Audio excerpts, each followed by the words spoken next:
Deputy Mayor Stern, move to approve the agenda as corrected. Thank you. Do I have a second? Second. So we have a motion and a second, and I'll call for the vote. I'm going to start with Mr. Tabor so we don't overlook him. Mr. Tabor. Tabor, aye. Lived aye. Eckert, aye. Crow aye. Stern, aye. McVeigh, aye. Newell, aye. Thank you. The next item on the report here on the agenda is public comment, and allow me to share with you the context. Oral comments can be made to your city council only in person. Those are oral comments. Please state your name and limit your comments to 3 minutes unless additional time is granted by council. As a rule, the council will not respond to public comments. Written comments can be emailed to the city clerk by 2 p.m. of the day of the meeting, and they will be distributed to the council before the meeting. Written comments, however, will not be read into the record. In order to present oral comments, it has to be done in person. And on that note, I'll acknowledge our first speaker. Your name, if you could, please. Good evening. Is this on? Bill Austin for the record. Hello, Wall. There's a song that starts that way, you know, hello, Wall. I don't remember the rest of the words. Anyway, Madam Mayor, I know that you're watching, and if you're not, as you're reclining on your chaise lounge somewhere, good evening. And if you're not watching, then shame on you. And council members, good evening. I was here a couple of weeks ago. I'm here tonight as a gentle reminder. I'd like to remind you about the fact that the governor signed a new law which will be into effect on July the 27th, and it's regarding Senate Bill 5595, Shared Streets Law, okay? Whereupon we can now, or you can now, reduce the speed limits to 10 miles an hour, which has never been done in this country, apparently. We'll be the first state to have that done, if you approve it, if it happens, because we still have till July the 27th. Which means, and also, it will give the human being, the walkers and the pedestrians, the right-of-way over cars, etc., etc. And this is ideal for downtown Poulsbo on Front Street, I believe. So, I'm here to offer my services. I paint all the signs you want. I've been in the sign industry now for 75 years. I know that stuff backwards. I'd be happy to paint signs that say 10 miles an hour on 4x8 signs if you want, one each end of the street. And how about another sign that says one way only? How about another sign that says pedestrians have the right of way? Okay? I'd be happy to do that if it's allowed. I will do it at cost. I'm not going to do it for free, but that'll come up later on maybe. That's about it. On July the 27th at 12:01, I'll be ready to put up those signs for you. Okay? Thank you, Mr. Austin. Yes, thank you. We are receiving public comment. Who else would like to address the city council at this time? Please come forward. Thank you. Hi, I'm Julie Karkanen. I live right next door in the Blue House. And I'm in contact with Josh Raines now about our problem with the speeding on 3rd Avenue. Between Moe Street and Iverson, it's a nightmare. Traffic's getting worse and worse. People are just flying by. We pull up on Moe Street, the stop sign, you can't see to the right to get out because of all the cars parking there. But it's like as soon as they hit that spot is when they floor it. And I've talked to several neighbors already. We would love to do a petition if that's what you need. I've talked to a few police officers and asked them if they thought there's a problem with speed bumps for them to drive that way. They said no, they would like to see them on that road. Anyway, so that's mainly it. I talked to Josh for a second when I walked in, and he said he's starting to do all the things that you have to do before anything can happen. So it sounds like it'll be quite a while, but I thought I would just come in and say, as one of the people, it's bad, really bad. We appreciate your remarks, and I have to note about your home, the one next to City Hall.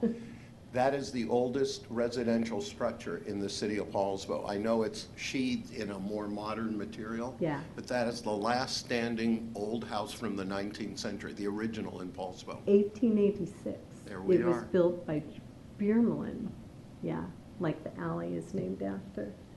Yeah, so we've had it in our family a long time, and my husband and I just moved in, but we had to remodel because, as you could imagine, the wiring and stuff was pretty bad. But yeah, so anyway, we love being in town now. We've been, part of this place for forever. His family, Carcanan, they've got the Homestead Road named after them up Fig Hill. Anyway, so that's it. I don't like to talk. Thank you. Thank you for addressing us, and your remarks are noted for the record. Okay, thanks. Thank you. Okay, we're calling for any other public comment. Please come to the podium, state your name for the record. And I might add that the council also reserves further public comment at the end of the meeting, should anyone wish to address us at that time as well. So again, calling for any public comment from the audience. And not seeing any, we're going to move on. The next item on the agenda, item 5, is in this case Deputy Mayor's report and council comments. Good evening, Councilwoman Livedall.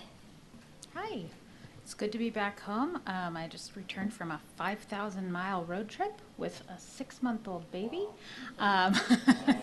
Anyway, she's a trooper, but I am glad to be home, and I want to just say again, congratulations to our colleague Doug. I know the first week is, well, as Rick says, an adjustment. Anyway, congratulations. It's really the best. I don't have any other comments right now because I'm just getting back into the swing of things. That's a perfect segue for me to interject in front of Councilman Eckert and invite Councilman Tabor for his remarks this evening. And again, congratulations, Councilman. Thank you, Deputy Mayor, and yeah, thank you. I assume everyone's grateful or excited that yeah, we brought in a new citizen. Yeah, we're figuring it out. It's great. I really think we're taking to it. Appreciate the flexibility of being able to do this remote. I might have to hop out if I get tagged in. That's just the way it is. But yeah, we're enjoying it immensely, and thank you all, and look forward to being back on the dais. Great. Congratulations to you and Marin, and you don't look any worse for loss of sleep, Doug. You look great. Now returning to Councilman Eckert. Yeah, thank you for the speakers. I would just say, we're already looking at potentially the downtown, the loop idea, third and front. I think those are both those comments feed directly into that work that Josh has already got going, and so changing the nature of Front Street and the loop, and making third, when we pave this side, much more driver, walker, biker friendly, and hopefully slow some folks down. So we got that. Thank you. He's got it. And then I just say, it's been mentioned many times before, and I had mentioned it last time.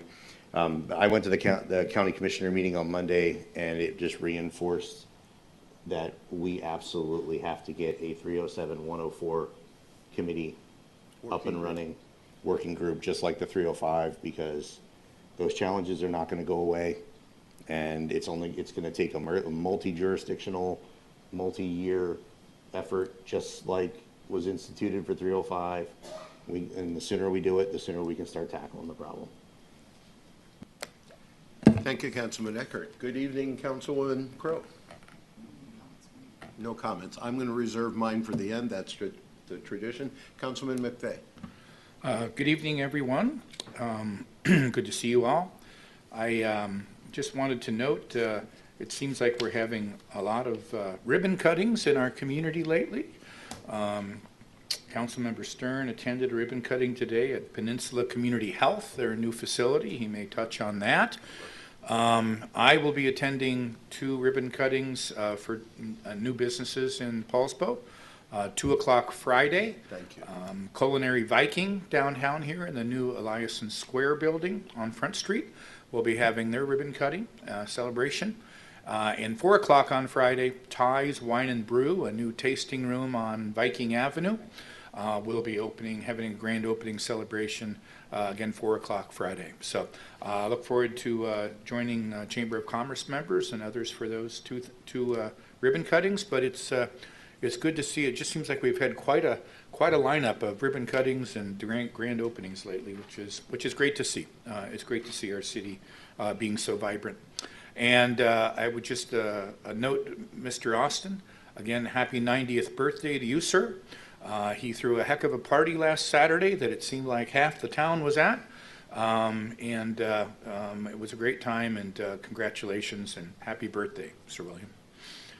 Those are my comments for the evening. Thank you. I might add, based on Councilman McVeigh's report on the ribbon cuttings, that is a function normally the mayor does. When the mayor's not available, then it's the deputy mayor, myself.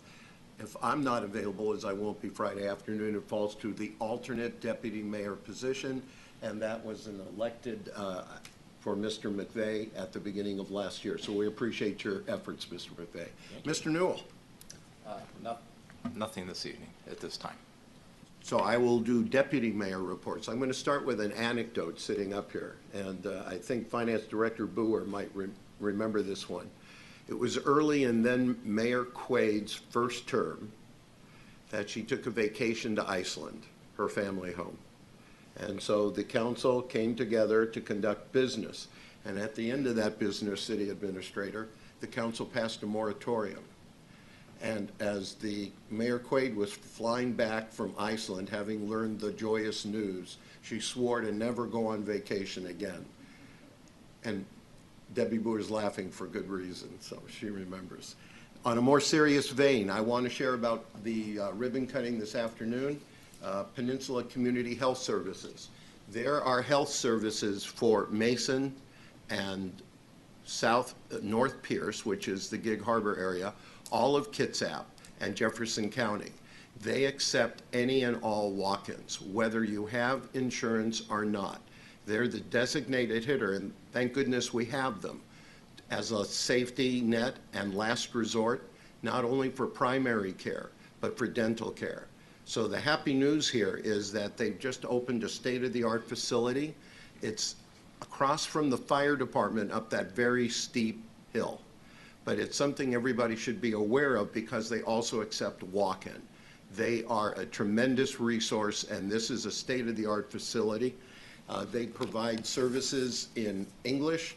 They're very fluent in Spanish, which recognizes the fact that Poulsbo has the largest proportion of Hispanic population in the county. We are north of 15% in our community, and we're grateful for it because we are an immigrant community, originally of Norwegians. And so what I'm going to do is pass out to my colleagues the sheets I picked up on the facility, and I would invite any and all of you to pay call because it is such an important facility for our community, and it includes now, they tell me, quite a bit coming in from Bainbridge Island into the facility.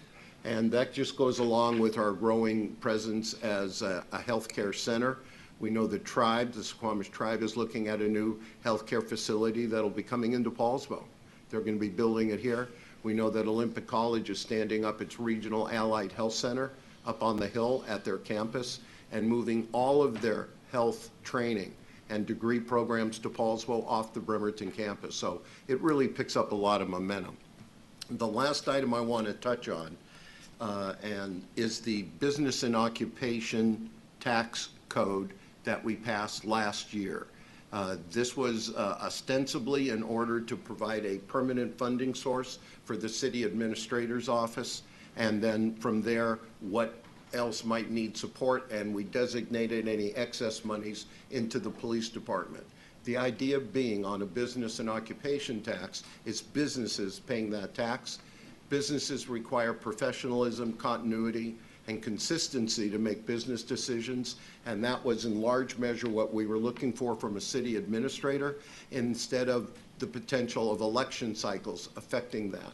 And then the police, of course, are the first resort, not only for our citizen safety, but for protection of place and property. And so all of that was a tight nexus, a tight connection to the business and occupation tax. We basically picked up a model ordinance and implemented it, and it is my initial review, and I did sit down with the finance director to review, it's not quite a full year of revenue, but what it looks like. And I can tell you that it is my predilection that the council review increasing the minimum threshold. By that I mean very small businesses that have to file on the business and occupation tax. It, in some cases, requires a certified public accountant that they go to, their tax preparer. There's a very, very small percentage of revenue coming from the largest population of filers to the city. And I think it warrants the council taking a second look to see in that proportion and in that context if it would be appropriate to raise that minimum threshold so that a certain degree of small businesses are not burdened by not only the potential cost, but just the reporting requirements. And so I would like to see the city administrator and the mayor get together and decide if that can be handled in context of a workshop agenda, or if we need a special session, whatever might be appropriate. I don't know if anybody else on the council might want to comment on the business and occupation tax. Mr. Newell? Yeah, I mean, at the end of May, we had a discussion briefly about how it's performing. I think it's warranted for us to, like all of our things we implement here in the city, take a deep dive into it and say, hey, how's it working? Is there a way to make it work better? And so I think a workshop of some sort to take a look at it and go, hey, how do we make it better for our community? Is there any changes needed? Seems appropriate. Yeah, would it be more appropriate to wait until at least we have a year under our belts? I might lobby for that. Not opposed to the idea at all. I think we should look at it, but I think I might be more comfortable if we at least had a year of experience behind us before we started making any wholesale changes. Thank you, Mr. McVeigh. Allow me to call on the Finance Director, Debbie Boer, at this junction. And I have a question to that. If we change it, because it is an ordinance, do we have a lead time that we need to make a change in order to affect next year? That would then set the time of this review? Yes, there's always a lead time for ordinance to go into effect. What my request is if we made any changes, we only implement them effective January 1st, because it's very confusing for businesses and for ourselves to account for the mid-year change. I will say is changes to the model ordinance at the state level is before the legislature to get adopted, so we want to make sure we're in compliance with that. And the discussion that we had informally was to talk about looking at this during the budget process. That way we went from July 1st through June 30th, and we'll have pretty much a full year to kind of evaluate at that time. So. Okay, so if we were to change an ordinance on the first of the year, that's what I'm saying, is there a certain point, because I kind of agree with Gary that I think we don't want to short cycle what we've done, but we could run into a deadline where it's too late now to get you what you need by January 1st. Yeah. Sorry, I thought you were finished. My suggestion is to look at possibly passing an ordinance like in November to be effective for January 1st. But again, this is a full council decision, and I'll work with the city administrator, and we'll come forward with a presentation and a recommendation. So. Mr. Newell. Yeah, agree. Year of data makes sense. Just as a reminder, we did implement it last year, 1 July. So we're just 2 or 3 weeks short of a year. So maybe if we had a study session in August to give finance department a chance to collect the data for the first year, and then set the stage for how that works with the budget, so that we have something in place by October or so. Mr. Becker. Yeah, I agree. I liked Gary's thought of let's let it at least play out a year, but I am conscious of the staff needing time, and it is an ordinance, so we have to factor it in. I also call back memory, which is always questionable. But I do believe when you all, because this was before most of us were on the council, it was implemented, the talk was that there would be a review of that minimum level at some point. So it seems like it was part of the initial agreement, so it's appropriate to do it.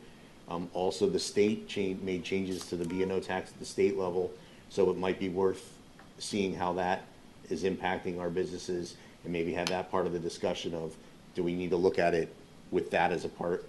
Do we need to change things because of what the state did, or are we still good, or we only want to change things because of what we're doing? Just have it all be part of the same conversation. Sounds good. I think it behooves us to be sensitive to the business community. I know I had a business in downtown Poulsbo and then up on the highway, a total of almost 40 years. And I really believe business wants to pay its fair share in order to have a deliverable called consistency and predictability. On the other hand, we look at the very small businesses, what we might call the ma and pa shops, and we don't want to unduly burden them either. And it's come to our attention, certainly mine and a few others, that just the filing requirement is very burdensome. There's any number of independent contractors, realtors included, who operate as a business of one. We think of them situated in a larger business, but actually they're a business of one contracting, and there are many examples of that. And I just think we need to be sensitive to that part of the population.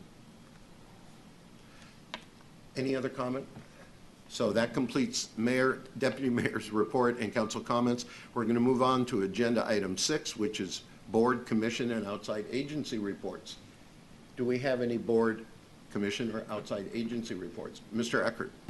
Yeah, I would offer, if we want, I will try to make initial contacts with the various groups that would conceivably be part of a bond road committee from each of the municipalities. Just send an email that says, hey, we're looking at putting this group together.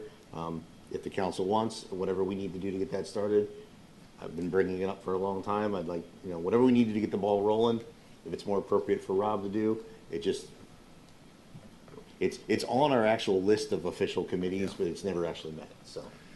We've actually had some discussion of that at the dais informally over the last month, albeit brief.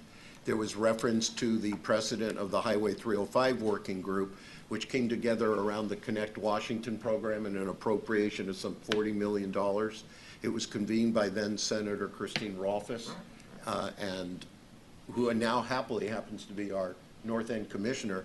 I would think we should begin there, but I think we should begin soon and make that request for consideration and determine who all the parties should be at the table for a Highway 307 working group. So I agree, Mr. Eckert, is one. Okay. Any other reference to board, commission, or outside agency?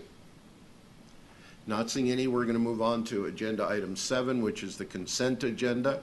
The consent agenda, 7A, is excuse council member absences, and then B would be an interlocal agreement for renewal of CDBG Home Consortium.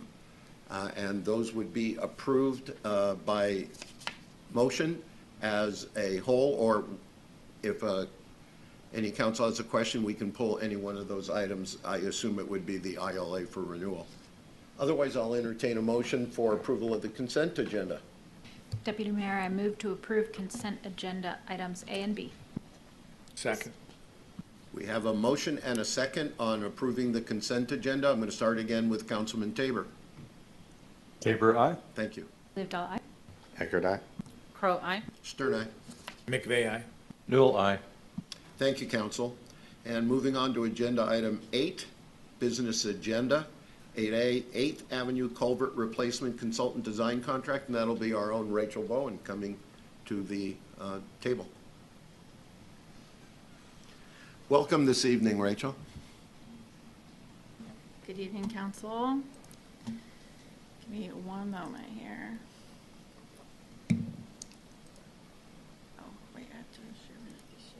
Yes. It's right here.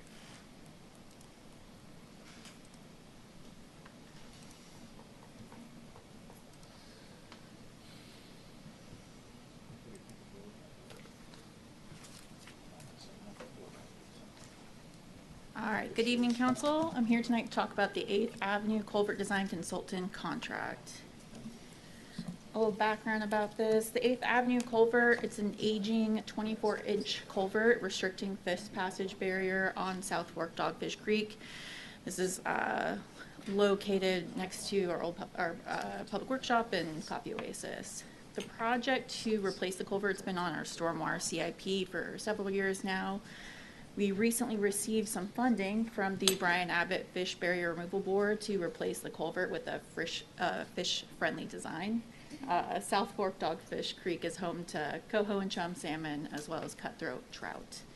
So we presented that back in March, and the total project budget is $338,000. And tonight we are here to talk about the consultant contract. We did an RFP for design of the new culvert back in April. Skillings was selected as the consultant for design of the culvert. The consultant contract, scope of work, and budget is included in the agenda packet.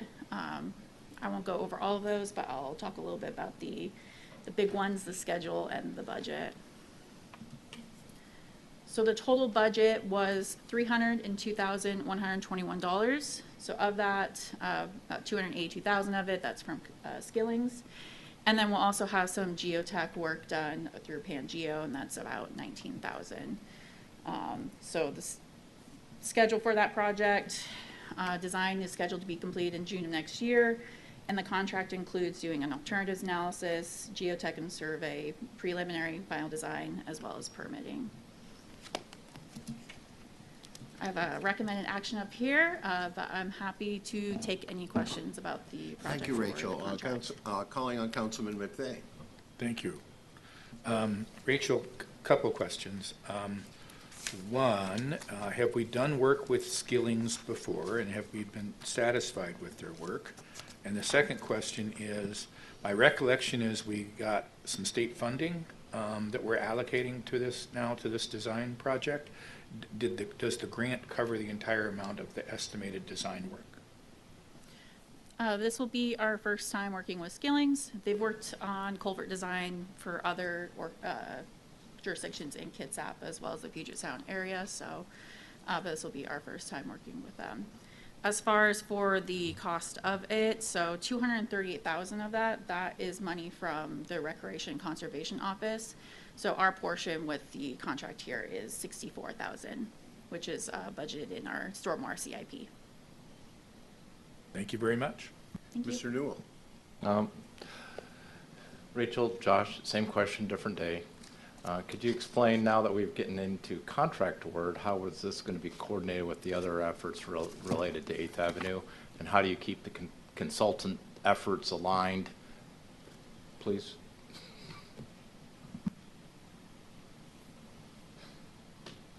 Yeah, I might have Josh. Yeah, sorry, back. Rachel. No, that's totally fine. Yeah, thanks. No, great question, Josh, Councilmember could you Newell. identify yourself? Yeah, Josh Raines, city engineer. Yeah. Thank you. So that is going to be a challenge because we may end up with two different consultants, but it's definitely something that we are going to communicate right up front with the consultants, that is our expectation, to try to design these. One's a study, right?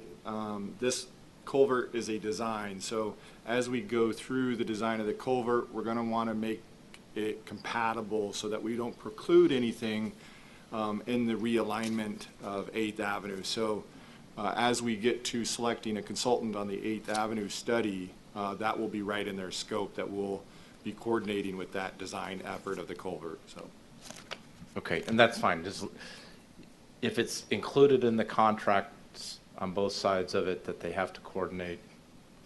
yeah. So Okay. that will be an expectation. Yeah. Thank you, Council. Thank you. Thank you, Mr. Raines. Mr. Eckert. Yeah, I just had a quick question on the timing, the scheduling. Being that it's a fish-bearing stream, do you have additional requirements of when they can do the work, like limitations on, that the public may be curious about why you chose that particular time to tear up a road that they might find inconvenient? There are fish passage windows when it comes to construction, yes. But for the design, the geotech work that will be done will not, be interrupted by any fish passage. And like Josh was saying, we're going to be working with the alignment project, so we don't have a timing for construction yet, but that will be a consideration, yeah. Okay, so not an issue yet, but Yeah, it yeah. will be. But will be something that we'll keep in mind as we get towards the end of the design for timing of construction. Mr. Tabor, do you have a question or comment? None for me. So, not seeing any further question, I entertain a motion to put the question on the table. Yeah, be happy to do that. Thank Move to approve the consultant contract with Skillings Incorporated in the amount of $302,121 for design of the 8th Avenue Culvert, for the 8th Avenue Culvert Design Project, and authorize the mayor to sign the contract on behalf of the city. Second. I have a motion and a second on the approval of the Skillings contract. Any further question while the motion is on the table, council? Not seeing any, I'll call for the vote. Mr. Tabor? Tabor, aye. Lived all aye. Eckert, aye. Crow aye. Stern, aye. McVeigh, aye. Newell, aye. Thank you, council. We're going to move on to item. Thank you. Thank you, Rachel. Thank you, Rachel. We're going to move on to item 8B, which is the much anticipated and always looked forward to carryover and the 2025 beginning balance, and that'll be headed up by our finance director, Debbie Board. Debbie. Good evening. No presentation, as this has been a presentation at the last two workshops. So working with the city administrator following the conversation and the mayor last time based on the recommendations by council, we are putting forward the carryover amendment, and this amendment has strictly been reduced to to record the actual beginning balances into the funds, as well as carry over expenditures that have previously been approved by council in 2024 and has not been able to expend, and carrying those expenses allocation over until 2025. All additional new funding requests have been reduced or pulled from this, and they will be covered part of the biennium budget process. So And I'm I'll here for note any for the questions. record, we went over this and it was presented in some detail at our workshop agenda previously. Correct, and attached to your council packets is a memo identifying which items were carried over and not carried over, so. So, questions, concerns, thoughts of the council? Mr. Eckert? So with this being only kind of closing out existing, adjusting existing, when we had our initial presentation, the unexpected difference in balance, we'll call it, was about 3.2 million, I believe, memory serves. For general fund, Yeah. that's correct. Right. That initial presentation, we had expended then of that about 2.7 million, but that wasn't all carryover 2024. That included new items in it. So with removing the new items, about how much of the 3.2 then are we actually allocating through this budget amendment? Microphone, Debbie. Yeah. So we have allocated, we've increased the beginning balance about 3.6. We've expended that, and it brings the ending balance to 7.4 million from 3.8 million. So it increased it a little under $4 million, if I'm doing my math correctly. Okay, so the lion's share of that Well, yeah. 3.2 is still moving forward. Then, Correct. if I'm hearing you. Correct. Most of these items that were carried over, we're also carrying over the grant proceeds to offset the expenditures. So looking at a little quick total, it's probably about $60,000 that reallocated of expenditures that were not funded by grants as far as the expenses, taking that down. We removed, part of the proposal was transferring money to our reserves, so that will be all part of the budget discussion coming forward, as well as some additional smaller expenditures. Okay, and so anything new we're going to discuss when we hit the fall cycle, it's going to be months from now. Actually, it will be probably about 2 months, 2 to 3 months. We start that mid-year process. We can't do any budget approvals before August. It just has to be adopted before the end of December, so it'll cover several months of discussion. Okay. It's going out to departments to put their funding requests together. Okay, and I know that that's what you all heard from a chunk of the council. We also discussed in that same initial meeting that the role of the city is not to make money, and that the money that comes in needs to be spent, that we need it in ways that are beneficial to our citizens. So we're pushing this back because we're saying now we don't want to spend money on new things at carry forward, which means that money just going into the bank. A bank account we already agreed, pretty much as a whole, had too much money in it. So I think that's an issue.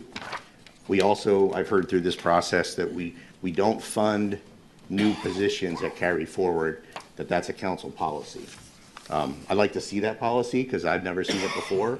I don't remember voting on that policy, and if it's an existing policy, we certainly didn't follow it last year because we hired a senior engineer and 2 cops that carry forward last year. So to then this year not want to hire new positions at this point because it's not what we do, well, it's exactly what we've done.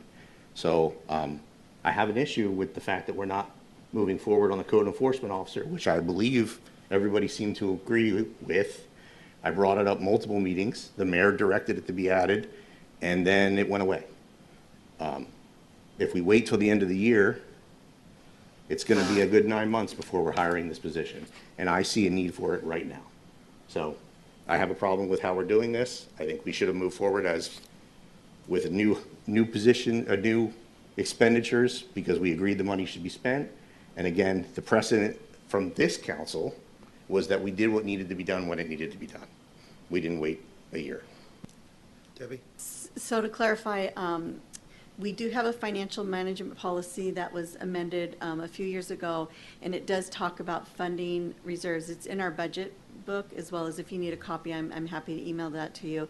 And it does talk about not using one-time revenues to fund ongoing positions. And I do understand it's a policy, and the council does have the authority to go against that policy as long as it's unanimous, but that is the goal of not funding those ongoing costs. I should also say is when we talk about not making money, part of it is the money sitting in the general fund, reminding ourselves that when we do capital projects for transportation, parks, streets, those are all funded by those dollars and are recorded in separate funds. And so part of the discussion, I think, going forward is how much money do we want to put forward for future capital projects? Because right now, the only way we funded capital projects is we transferred to our street fund about $140,000 for street projects, and our parks the same amount. And the only way we've been able to do projects that we've been doing in the city is by either going out for debt or grants. And so what I think this gives us some leverage to use some of those tax dollars towards our future and maybe talk about not going out for debt. Those are all council policies decisions, but those are some of the items that I'm thinking of suggesting off the top of my head and really looking at how we want to strategize those funds and being utilized going forward in the future. And so hopefully that helps with And any that's of that. understandable. It's just 2.7 of the 3.2 was essentially not one-time funding on the difference. There was only about $500,000 that was labeled on your presentation as one-time funding. That's what we looked at. And so to hire 3 people last year that this council, these same 7 folks, agreed to, and now this year we're not going to discuss hiring someone who individually is significantly cheaper labor cost than any one of those 3 when there is an identified need that most of us have said out loud we agree with, and the mayor. I think we're making the wrong decision. And what I would, what Go I ahead, Debbie. would suggest is you can always consider funding operations through a budget amendment, but I would hope that the mayor and the city administrator would get together and talk about a strategy on how to possibly getting that funded sooner if that is the council's direction. But there are ways that we can move forward with that. Thank you. Mr. Newell. Yeah, I agree. I think we are entrusted with the resources of our community, both local resources, state resources, and federal resources, and it's our obligation, our responsibility to employ those to make our city better. But I'm also sensitive to the fact that we could and need to come up with better ways to budget. We've adopted a biennium process. We budget for a 2-year cycle. A lot of cities budget annually. We've agreed my policy 7 or 8 years ago to go to a 2-year cycle with a mid-biennium update. And both of those have structured ways to balance what the resources are. Because we've been running surpluses doesn't, in my mind, obviate the need to have a structured approach to make sure we use all of our resources wisely. You know, one could ask, you know, as we're looking at this, is there a different way to get feedback earlier in the cycle so we know where we're at? We've run a budget surplus each of the last 5 years. Each of the last 5 years, we've added up to about $1 million a year. We've gone from a $4 million in our reserves to about $10 million. This year, we budgeted to be deficit spending $2.3 million here in calendar year 25. If I'm looking at the 4-year report and pulling some data into that, the report shows we're about $600,000 ahead of schedule. If I look at the fact of how our expenditures are front-loaded and a lot of our revenue is back-loaded, I suspect we're already $1.5 million to the good. I think we have a good chance of, once again, even though we budgeted a minus $2.3 million, we could end up level again. That's been our track record. And so what I think we owe to ourselves and to the community is to understand that process better. Where are we at with expenditures so that we aren't waiting until May or June to see how we did in 25 and 24.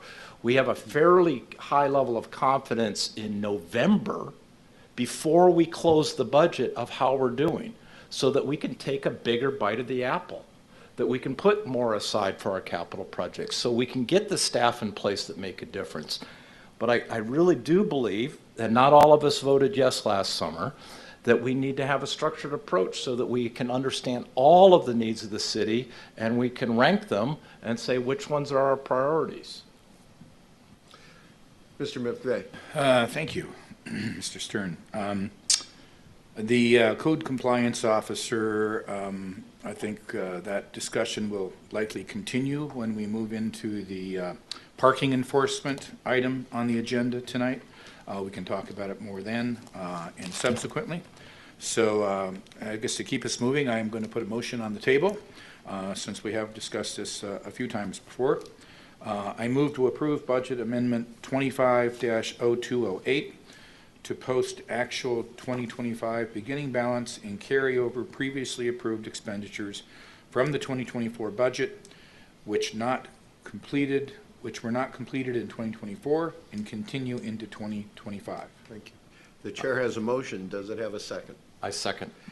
There is a motion and a second, putting it on the table. Any further discussion on the motion? Seeing none, I'm going to call for the vote. Mr. Tabor? Tabor, aye. Lived all aye. Eckert, aye. Pro, aye. Stern, aye. McVeigh, aye.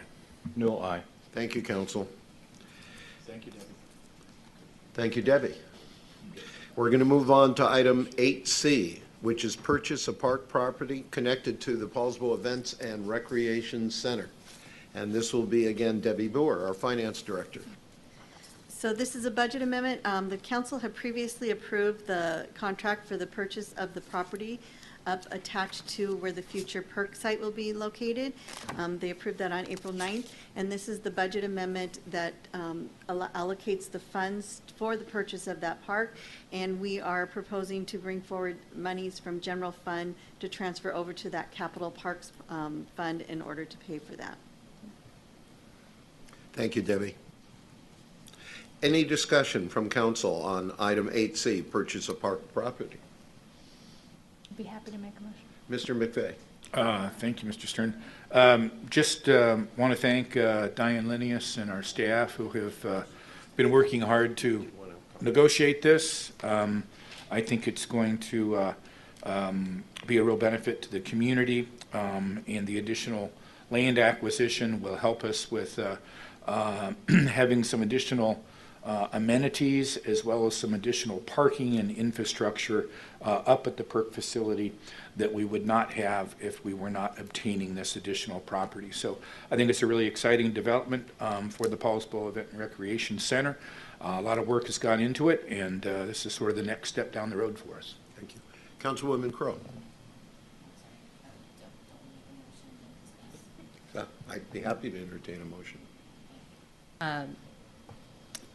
Motion to approve budget amendment number 25-0209, allocating funds for the purchase of new park property in the amount of $860,000 inclusive of closing cost.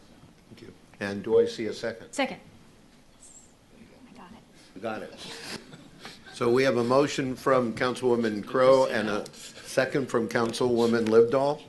Any further question on the motion on the table? I'm not seeing any. I will presume to call for the vote. Mr. Tabor. Tabor, aye. Thank you. Livedall enthusiastically, aye.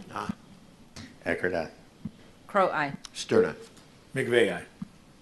Newell, aye. Thank you, Council. We are at the end of the regular business agenda, and we call for a meeting break.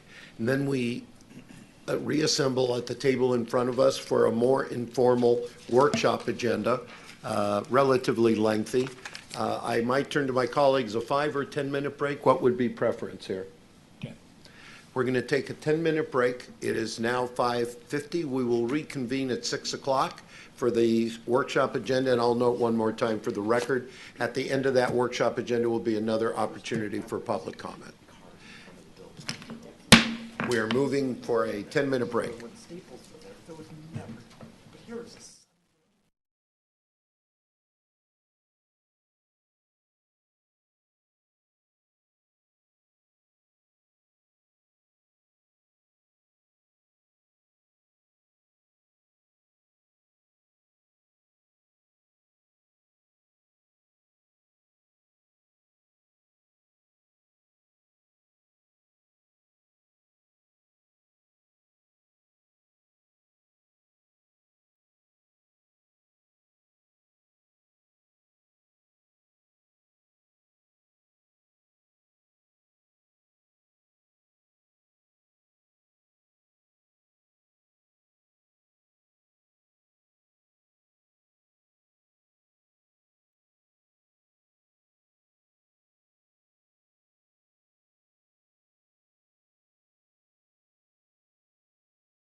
and each other without the protocols of the full council business agenda. We also discuss items that may move onto the business agenda to be acted on at another council meeting or even onto the consent agenda, and that is the purpose of this workshop agenda. So on that note, I'm going to turn to our city administrator, Rob Gilder, for the city administrator report. Good evening, Rob. Good evening, thank you. Just wanted to, I have a few items to inform council about. One is I know not all members of the council are able to participate, but I just wanted to give you a flyer or a reminder that there's still an opportunity to RSVP for the Kitsap Building Association's bus tour. They are doing a legislative tour with various state legislators, and they're looking to get participation from various councils as well. So, Have any of us signed up? I have a conflict, or I would be. So I hear you, sir. I saw your email. It's not pressure. I just want to let you know that there's another opportunity that if it works on your schedule, otherwise I'm sure there will be another time if successful.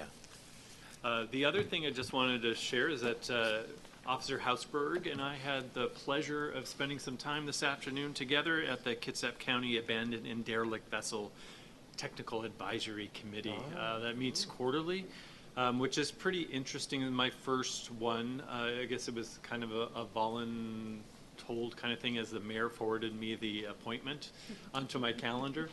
But it's an opportunity for the various jurisdictions that have some, whether it's you're a port or a city, the county, its DNR, et cetera, that are coming together and figuring out what are the processes there and what might play into our conversation about legislative agenda that might be coming up, is that they are looking at some of the potential of joining together to propose a language or definition change around derelict vessel that might make it easier to actually do some enforcement. So more to come on that, but that might be something that council would like to consider. I might add, a number of us have done not a ride-along in a police car, but the boat-along in our Marine unit, Mr. Tabor included. And it was an eye-opener, Chief. We're one of the more desirable hangouts for those who would wish to be off the grid. Is that a polite way to put it? And I was surprised being on the water. It's so beautiful a view of the waters twinkling and the white hulls of the boat, and we just seemed like such a popular spot. It was amazing that the day we went out, there were only 2 guests. The rest were transient, the equivalent of a floating homeless camp. And of course, that has implications for water quality and the rest.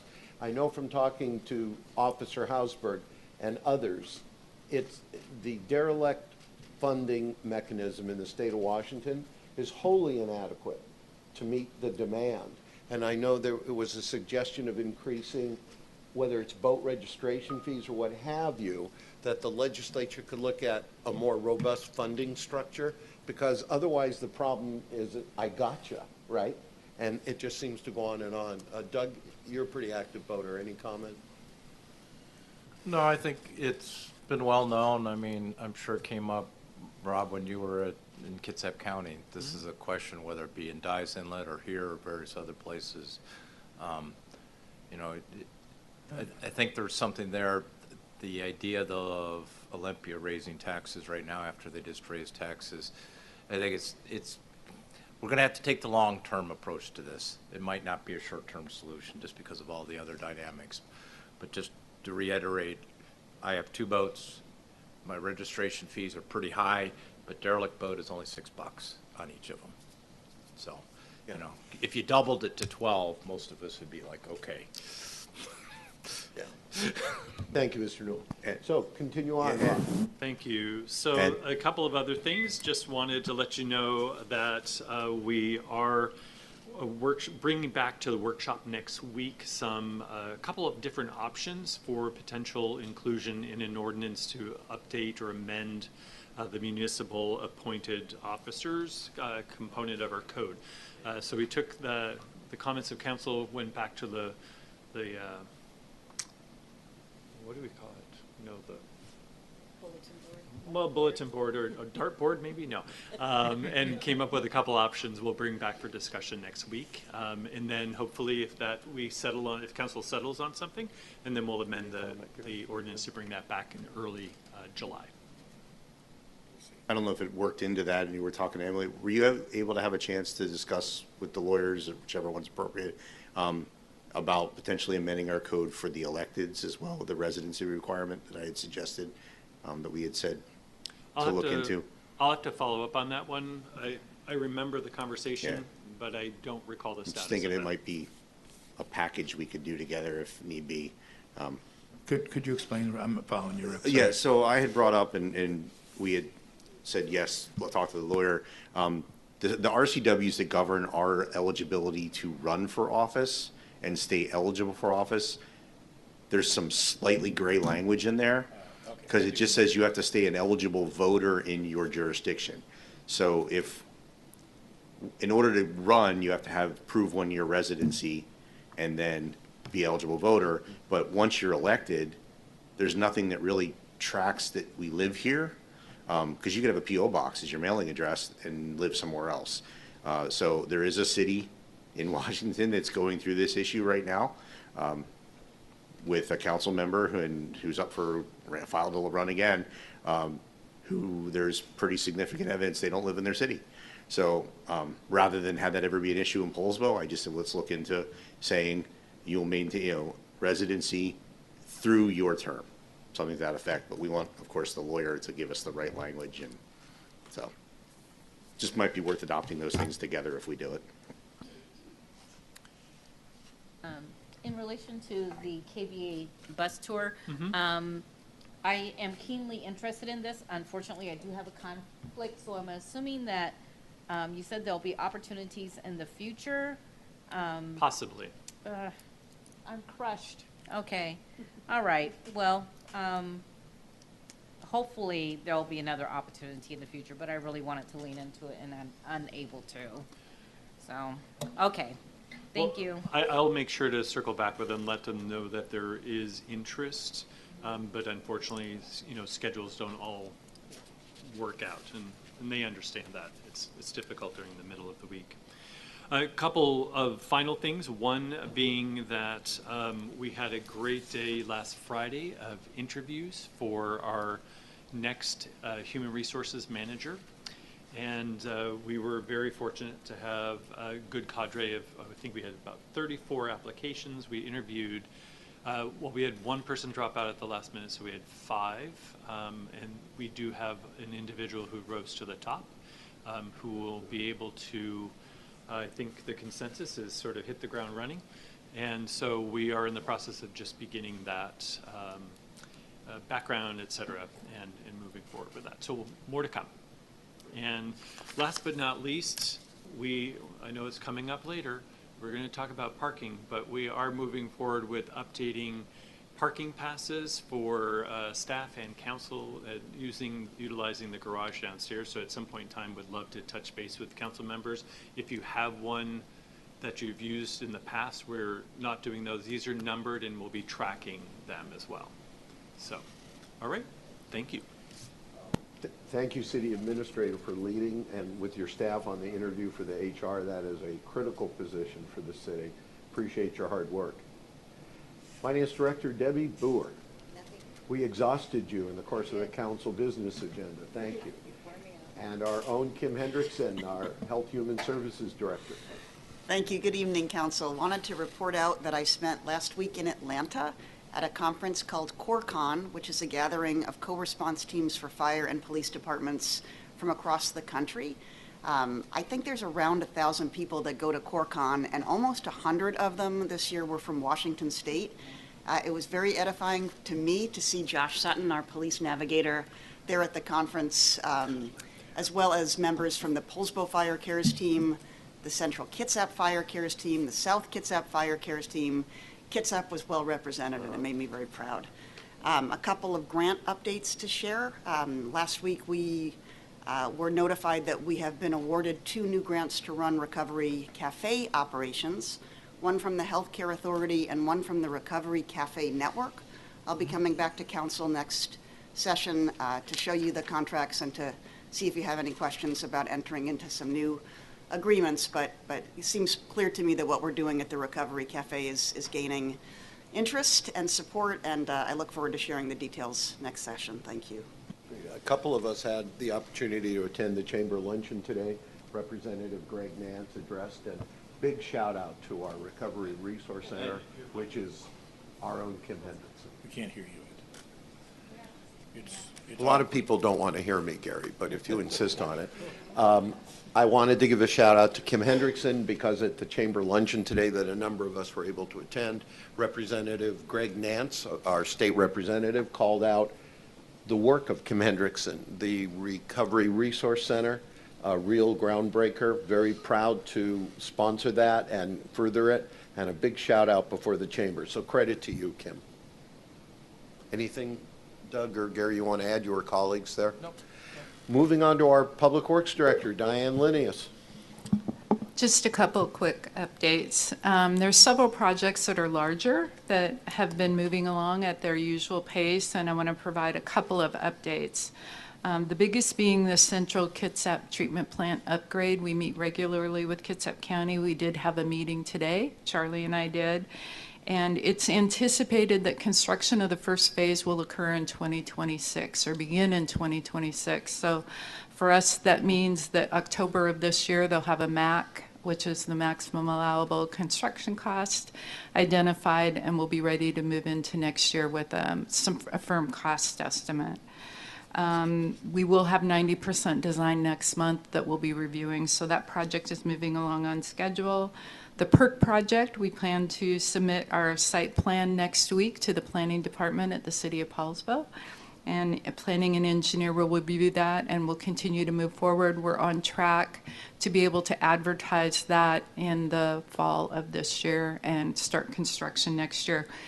I also want to let you know that we're in the process of updating our selection of a consultant for the Public Works facility so that as soon as we finish our rates analysis for solid waste and the other utilities, we're able to move into right-sizing that, and that will be advertised in the next week.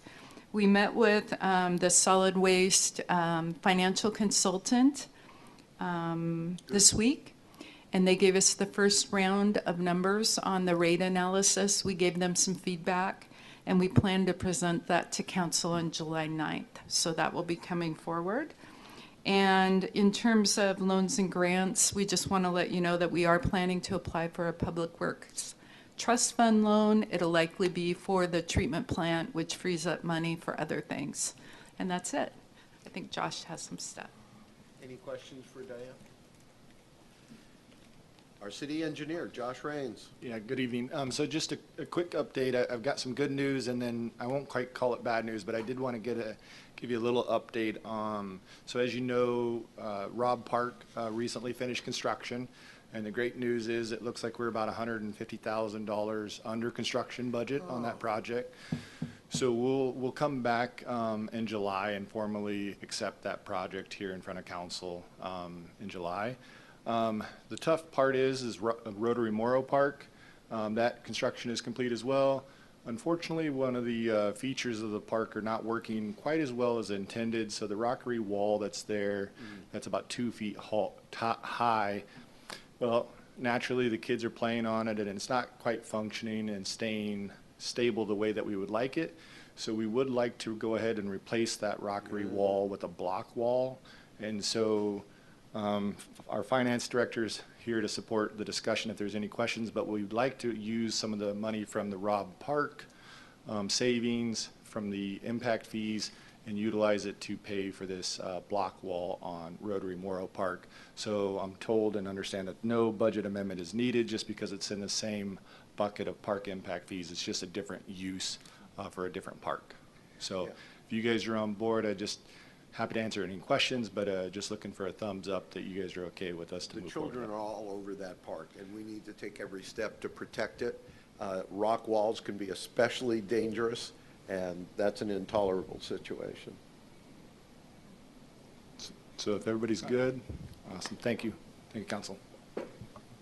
I do want to give a shout out in reference to the Rob Park Play for All coming in under budget. I know our new, not so new now, Parks and Recreation Director, Jeff Ozemick, sweated bullets over that.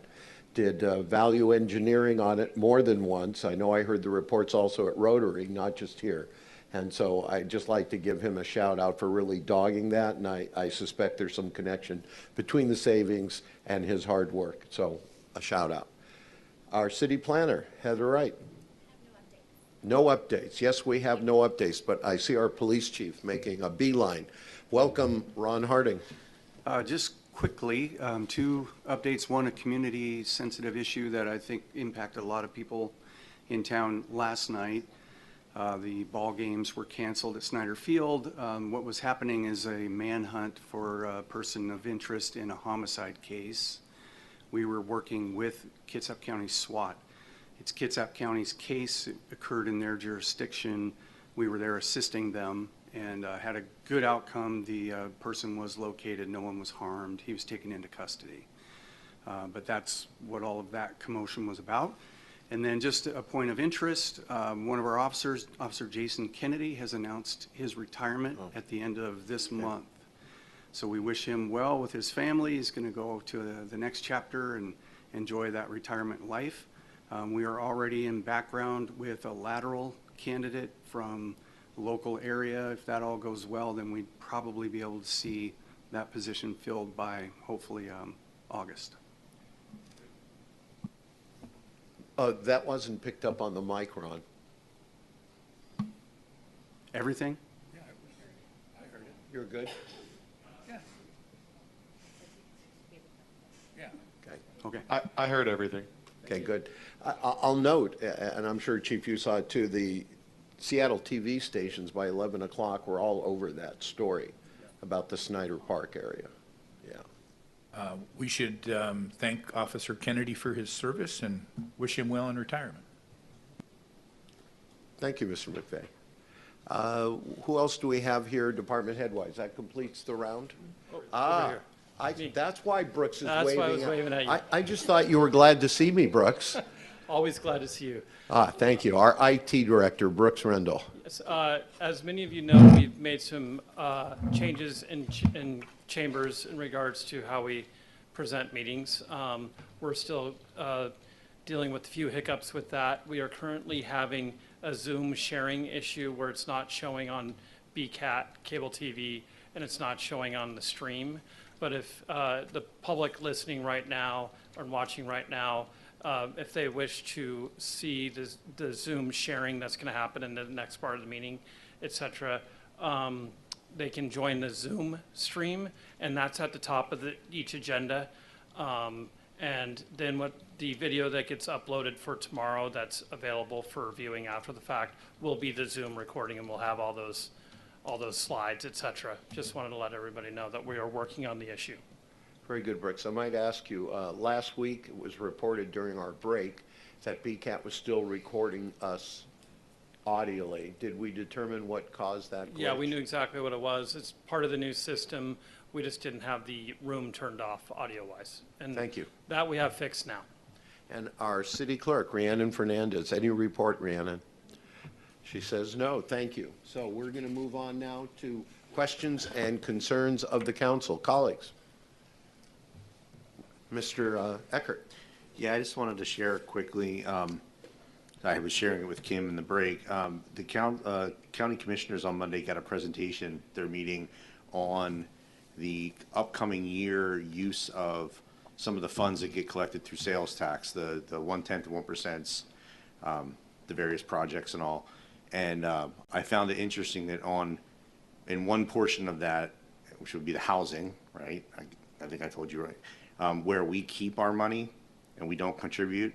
When they discussed their criteria to look at projects this year, they actually included a bullet, the program managers, not the commissioners, where they outlined that because Bainbridge Island and Poulsbo keep their money, we will be considered lower priority to those requests. So we've certainly felt that that was true in the past, but it was outlined right there in their presentation that that would be the case going at least this coming year. So just something I wanted everybody to know, because like I said, we've discussed it in the past, and we've talked about things we do that impact the greater Poulsbo, and we're looking beyond our borders. But yeah, that caught my attention. Can't say I'm entirely shocked, but for them to be explicit, Kim, any thought or comment on that, since you're housing?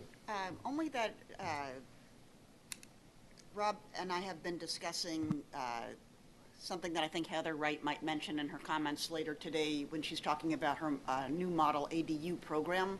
Would like to loop back to this topic of the grant application around housing and how Poulsbo is advantaged and disadvantaged after Heather makes her presentation. So to be continued. I think this may prove to be important if we decide to go after those grant funds ourselves. Thank you.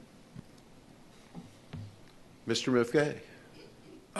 Thank you, Mr. Stern. I was hoping maybe City Administrator Gelder, or one of our department heads, could just give us a brief report on the county commissioners on Monday. One of the topics they took up was the request for the Radiant rezone.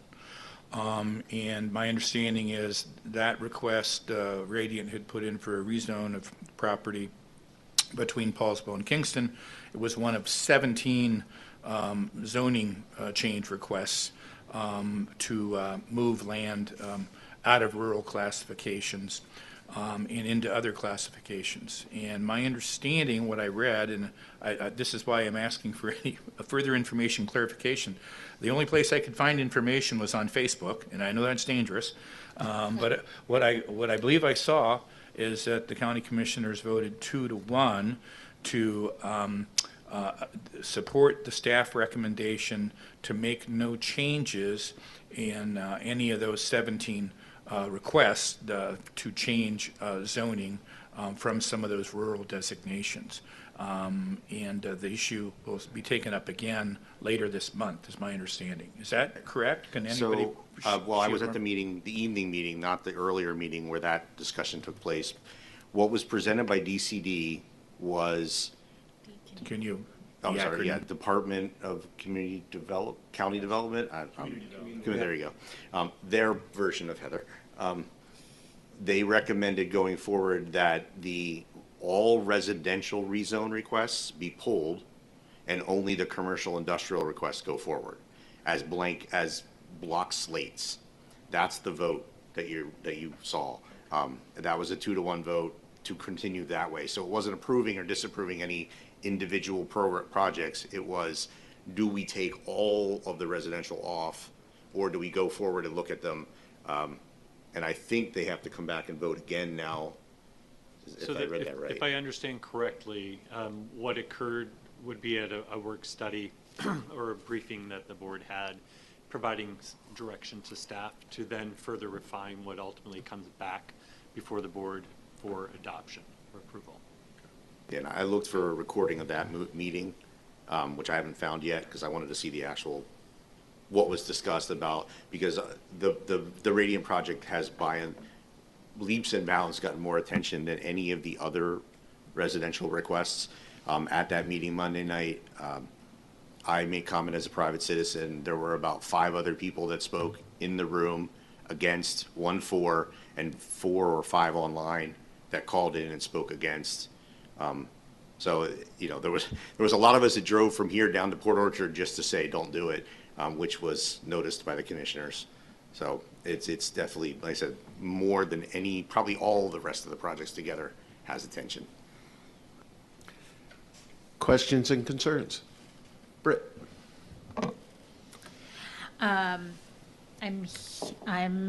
gonna say it again. I'm just gonna be a really squeaky wheel. I want to add an agenda item for a holistic conversation around downtown Poulsbo and how we want it to look as a council for our city, and how much we're willing to invest in that, because, to put it bluntly, the HDPA cannot sustain the expense of what we do currently. I've brought it kind of piecemeal in terms of as the needs are coming up, watering, being the big one this year. but this is just continuing to be an issue where the city provides certain amenities or features, blue benches, pots, things like that, and then sort of passes off the maintenance to the HDPA. And the HDPA's budget doesn't increase beyond, the LTAC grant funding that's applied for, and the LTAC grant funding is not usable for things like this. So I don't want to keep taking it piecemeal anymore. I want to talk about a vision. What is the vision, and does the city want to participate in that vision? Because if the city does not, then the HDPA has to make some really hard decisions about how to move forward. Doug? No, I support that. I think it is a key feature of our community, and how we define that key feature. Do we consider it a community park, all of the walkable areas, as we invest in sidewalks and other things that make it more, Bill's gone, pedestrian friendly, Denver's here. It's not, there's rules for each. I think it's warranted for us to have a conversation about that. So I support Britt's. I think it's time. Rick? Yeah, I agree. When Ed and I rewrote our council goals, which we then all kind of agreed on, I think we don't formally agree to the comp plan, but I included the creative district as being part of downtown. Part of that is identifying community partners that we work with. It has to have a theme. It has to have a geographic area. I was kind of waiting until after AWC was over to bring that back up, but I think that could all be part of the same conversation because you have to define a set geographic area, and then you look at it and say, what are we going to do? You have to have partners like HDPA, the chamber. The biggest stumbling block right now to the preliminary work I've done on that, and that I've talked to Becky about, is you have to identify in your application who's going to run the district. And so that becomes a question of, is that a city employee, or is that a volunteer from a community organization who then becomes an employee of the district? That's not something we have answers on. So that was kind of one of the things I can't check off.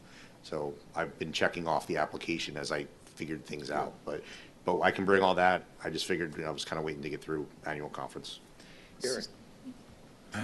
Thank you. I agree with Britt's suggestion. It has been sort of a piecemeal approach. We, without going into all the details again, HDPA had a contractor who was going to do the watering of the downtown plants this year. The gentleman had a serious health issue. The city has stepped up in the interim to water the plants. But paying city employees overtime to do that is more expensive than the contractor they hired. So by a really quite significant amount. Yeah, not like a little bit. and my understanding is they have not been able to find another contractor despite hard effort to do that. If we are going to take a holistic approach, I would also suggest that we include Waterfront Park in this. As we've talked before, we were loving the park to death. It kind of, I think, dropped off the table a little bit, but that should be part of it. And I just want to sort of share just a little reaction from me. We had, 50 to 60 Nordic tug boats in town last weekend for a big Nordic tug rendezvous.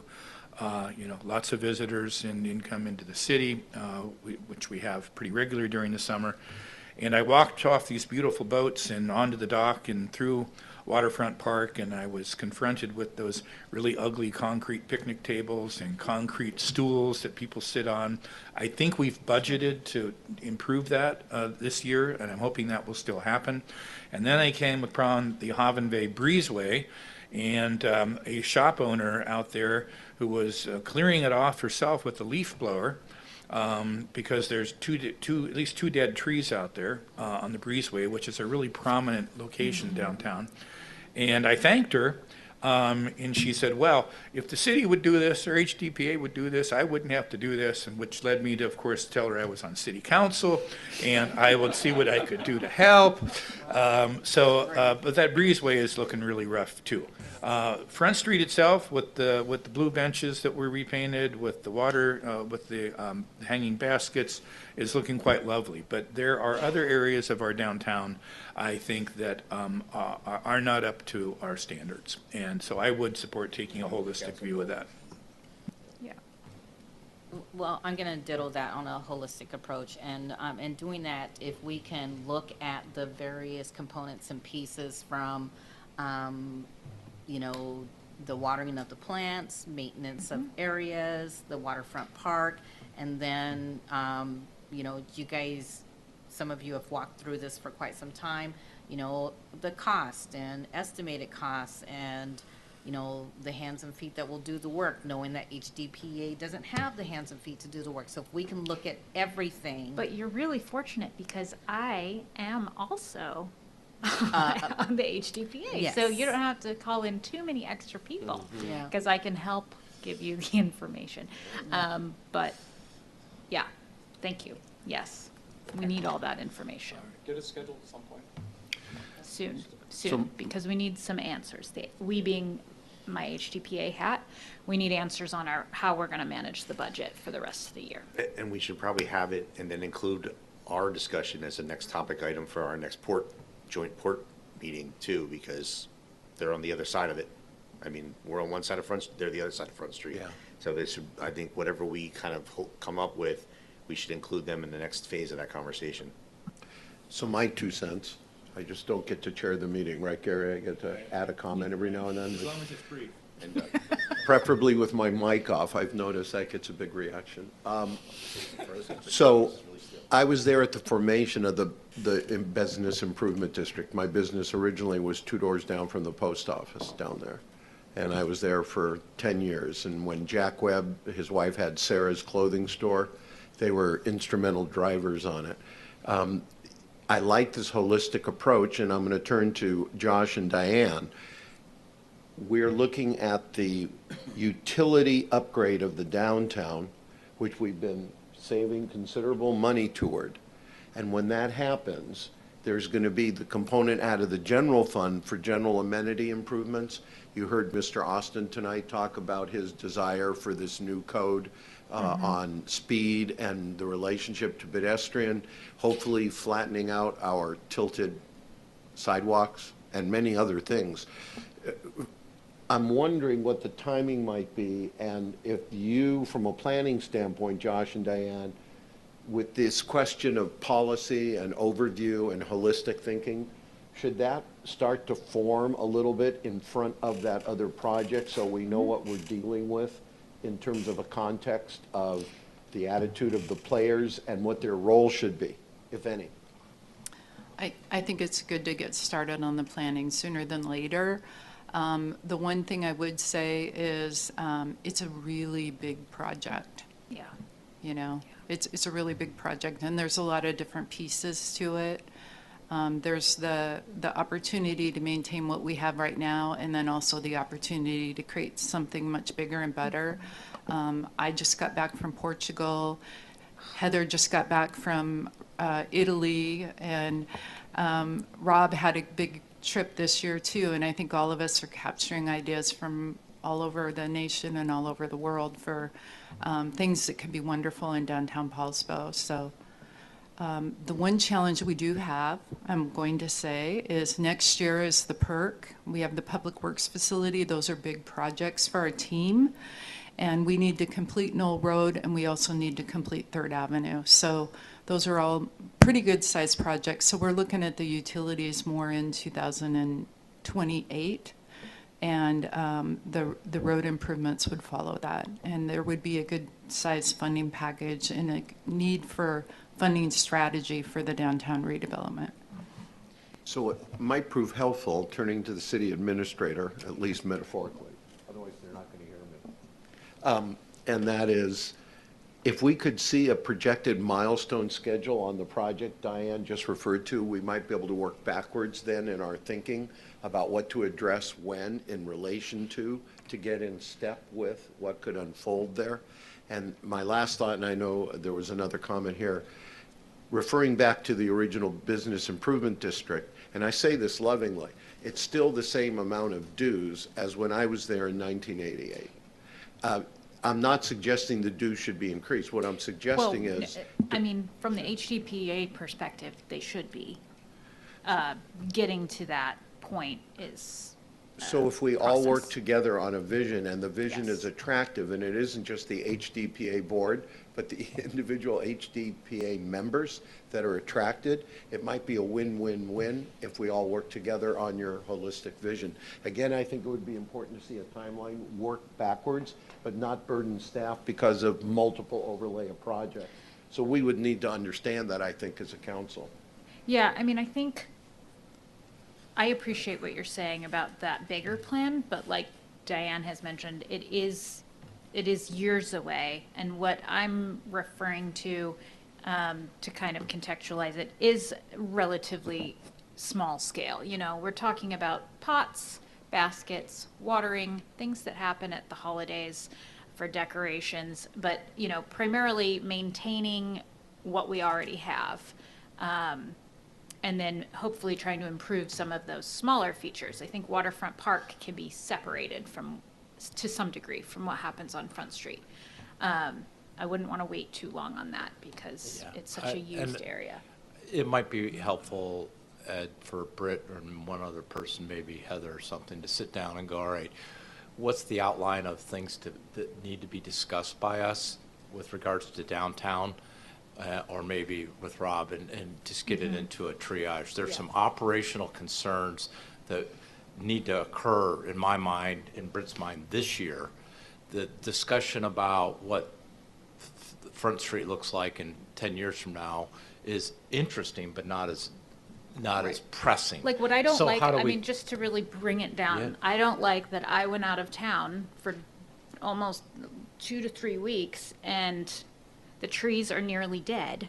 And I'm getting text messages and emails about the nearly dead trees, and that is so on just me. Like that, I don't carve it like up into that. those things that we need to work on right now.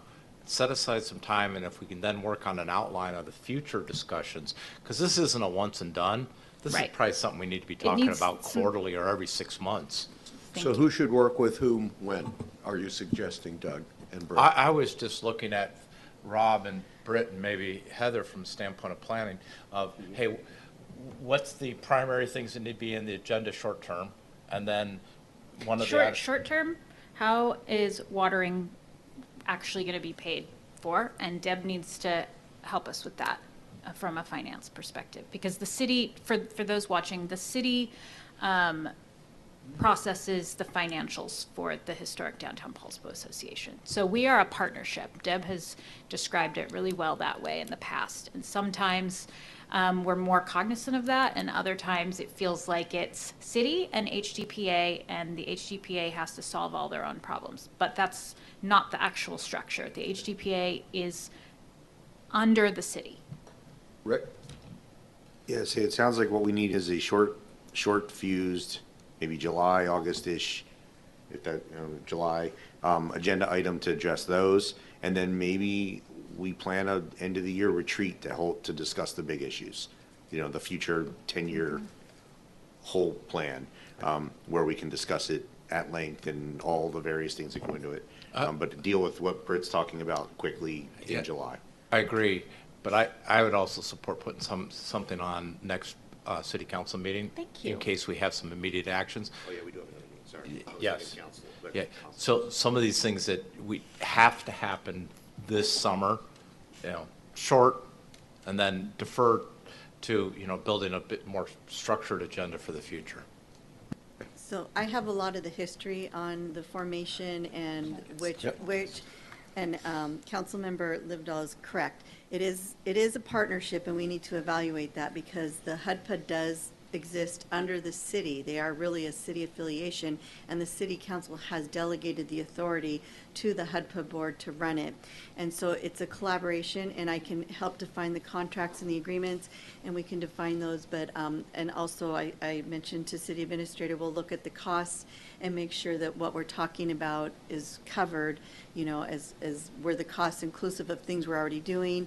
We do have money set aside that we were contributing to HUDPA that will now cover in-house to do those watering. So we'll get a better number together, we'll get a better obligation, and you can talk about, you know, future policies and move forward. Because it truly should be a partnership between both of the organizations. And the problem is what I always try to remind myself and my staff is the HUDPA, or what we call them, the Downtown Historic Poulsbo Association, is they are a member because they have a full-time business. And so we need to help all of us be set up for success, and recognizing that that's not their primary job, but their volunteer positions they've stepped into to make it a successful. And so we can get together and come forward and come up with some good solutions, hopefully, on both sides. Doug, up on the screen, any comment from you or thought, Doug?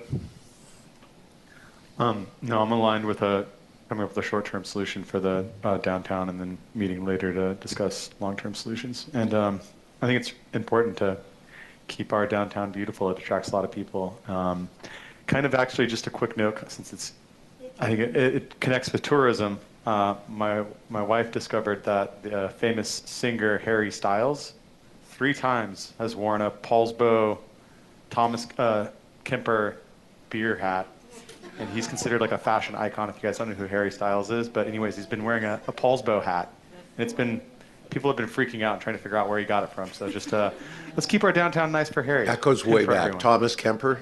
I was there when the '95 Mariners beat the Athletics. I was at Thomas Kemper Brewery. That goes way back. Deputy Mayor, if I could make a request. I know we have time on the agenda under I for continued questions and concerns of council. I do want to call out that we do have a guest for our next agenda item, and want to be mindful of the time for that to make sure that we are able to adequately cover that. So Brian, at your expense, Jim Haney, our city attorney, used to come to our meetings because we had all this land use. He was from Seattle, and he had to catch a ferry off at Bainbridge to get back home. So we would extend the agenda to watch him sweat from his brow, and then mercifully let him go. Go ahead, Brian, please start. I actually find it very valuable to be able to sit in on these meetings and really understand kind of what's happening at the local level. So I appreciate the expediency of moving me into the agenda, but I also And you're not sweating, Brian. So allow me to introduce Brian McGonahay is the city's contract lobbyist.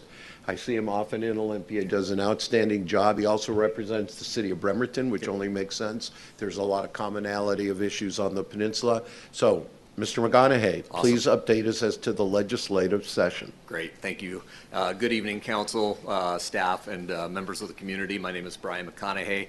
As Mr. Stern mentioned, I am the state lobbyist for the city of Poulsbo. Have been doing this since 2018, I believe, and have really gotten to know the community and really appreciated the progress that the city makes.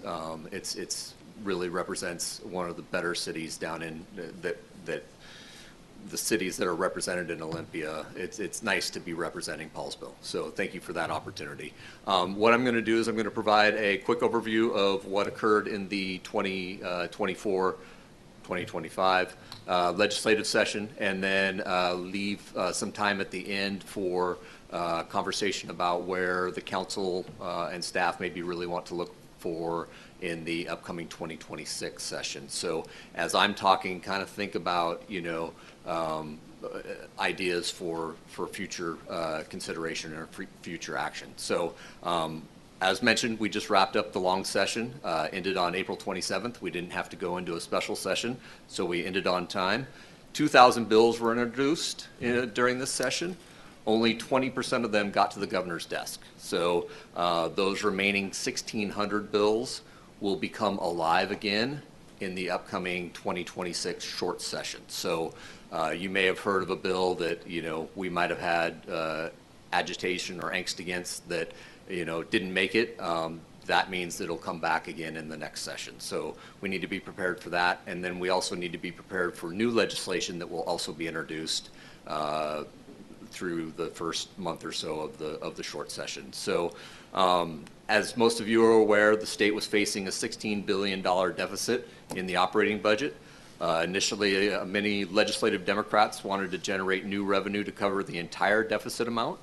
Governor Ferguson held firm and really forced the issue to make sure it was a combination of government cuts and certain new revenue programs. Some of the new revenue that was created was increases in new B&O tax, an increase to the capital gains and estate tax, and some alterations on excise taxes.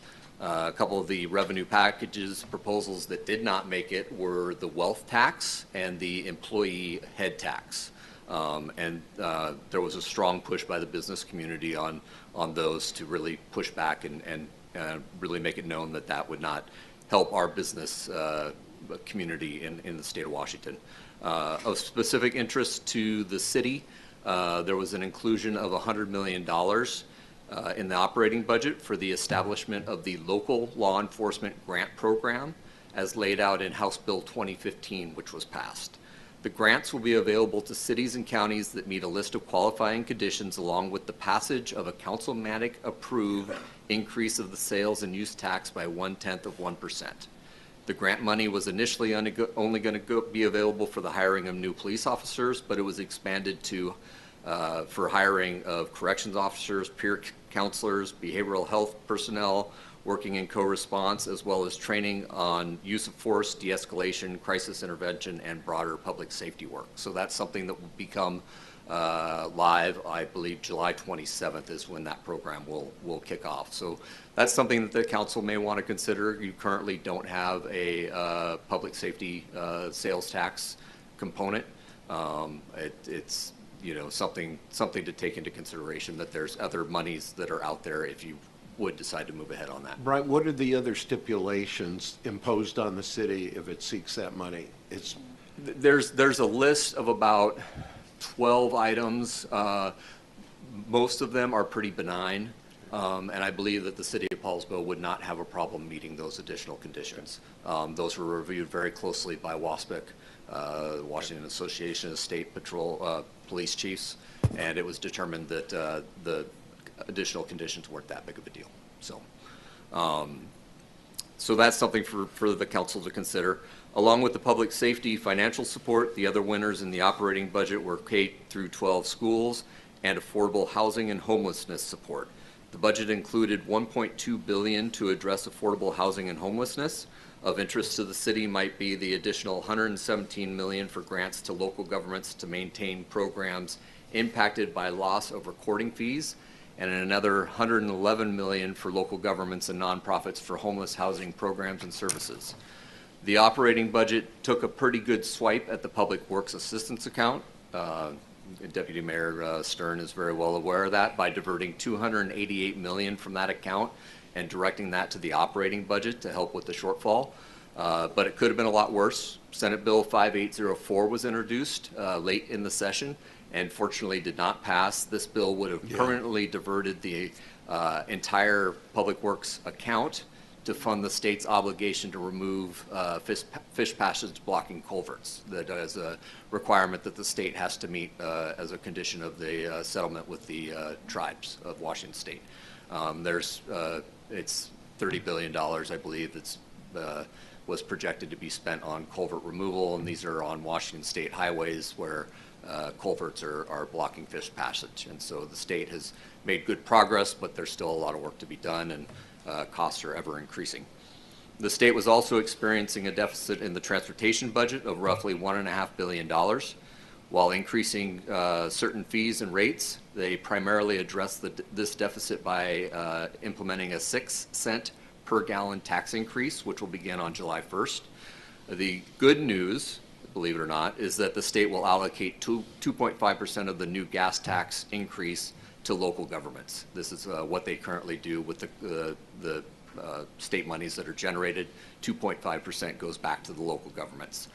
Initially, earlier proposals did not include this local allocation, so something that we fought hard to make sure was in there. Thank you.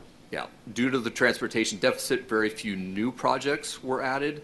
Most of the newly generated revenue went to cost increases on current and planned projects.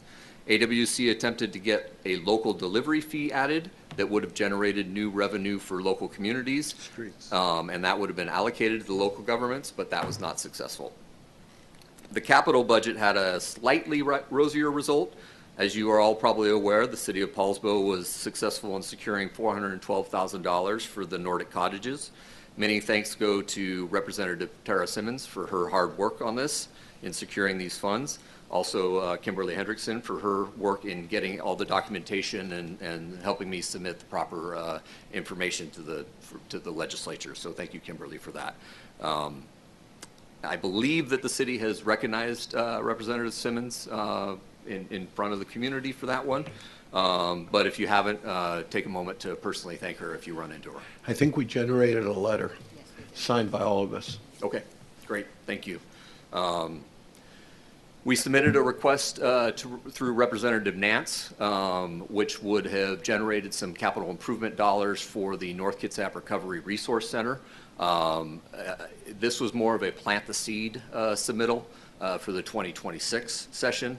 I didn't have high hopes that we would get it, but it was more of just to get it on Representative Nance's radar screen for the 2026 session. He focused his capital budget efforts on securing $18.4 million for the Squamish opioid treatment clinic that will benefit the Poulsbo community, and also obtaining $42 million for the second phase of West Sound Technical Skills School campus modernization, which will benefit North Kitsap School students. Of interest to some staff was how much was funded for mobile home. I think we have a question, Brian. Yeah, sorry. Yeah, I just interrupt me as I'm going along. No, I was going to mention the West Sound Tech, so you brought it up. So I just wanted to quickly, that was a real last, kind of midnight effort. That was a full Hail Mary. Yeah, and Allie Rotter on the Bremerton School Board rallied electeds and community members and from all over Kitsap to write representatives, asked to step up and fund that second phase. A lot of folks did. I know Greg said that really helped hearing from community members. So I wanted to not only thank Greg for standing up, and I know there were other representatives and senators involved in that, but I know Greg really pushed for that. But also make a point to thank Allie because we all benefit from that. Definitely. All the districts on Kitsap, across the canal, we can't fund our own tech centers. School districts don't have the funds to do it by ourselves. So we have to do it as a joint effort. And there's a lot of good things. We talk about housing costs. Construction is taught there. We talk about, fire safety is taught there. There's so many things that are taught at West Sound Tech that benefit the greater community just by having those skills in the community. So, I want to take a minute to thank both of them for that. So if I could interject a quick wrinkle. The Olympic College Allied Health Center that's unfolding in phases is in fact a technical center, but it's devoted entirely to healthcare. They're going to have everything from certificates of competency after 90 days for certain positions on up through to, I don't know all of them, but then AA and BA, and there might even be masters. Tech, that's another tech center on a pressing need for a healthcare crisis.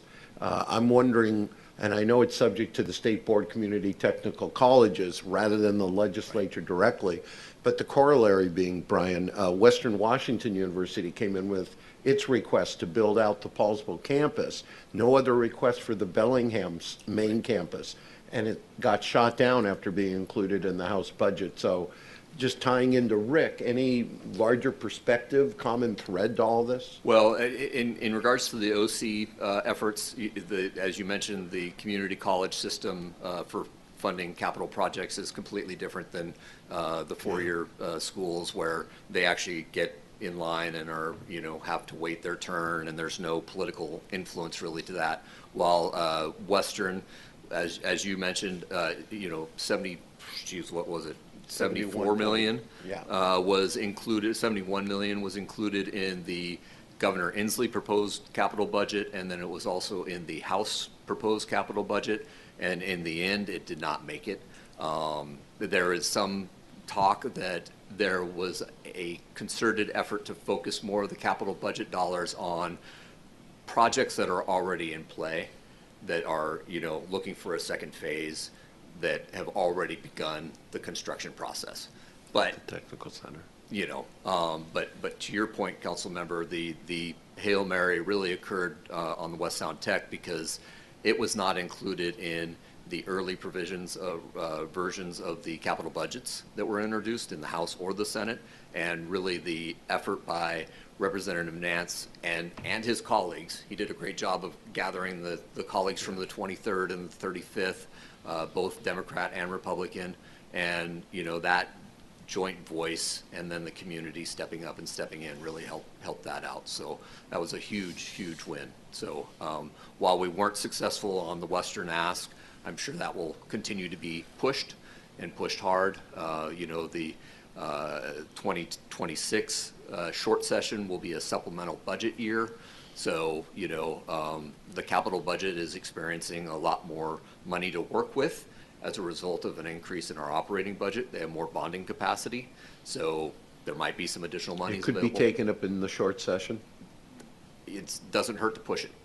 Doesn't hurt to push it. I'll be coordinating with the Western lobbyist and seeing where they stand and what they want to do. So, but back to the Mobile Home Park Preservation and Affordable Housing Trust Fund.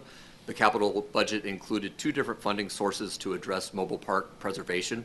The first was $10 million in grants for mobile home parks for critical improvements to promote the preservation of these communities as affordable housing.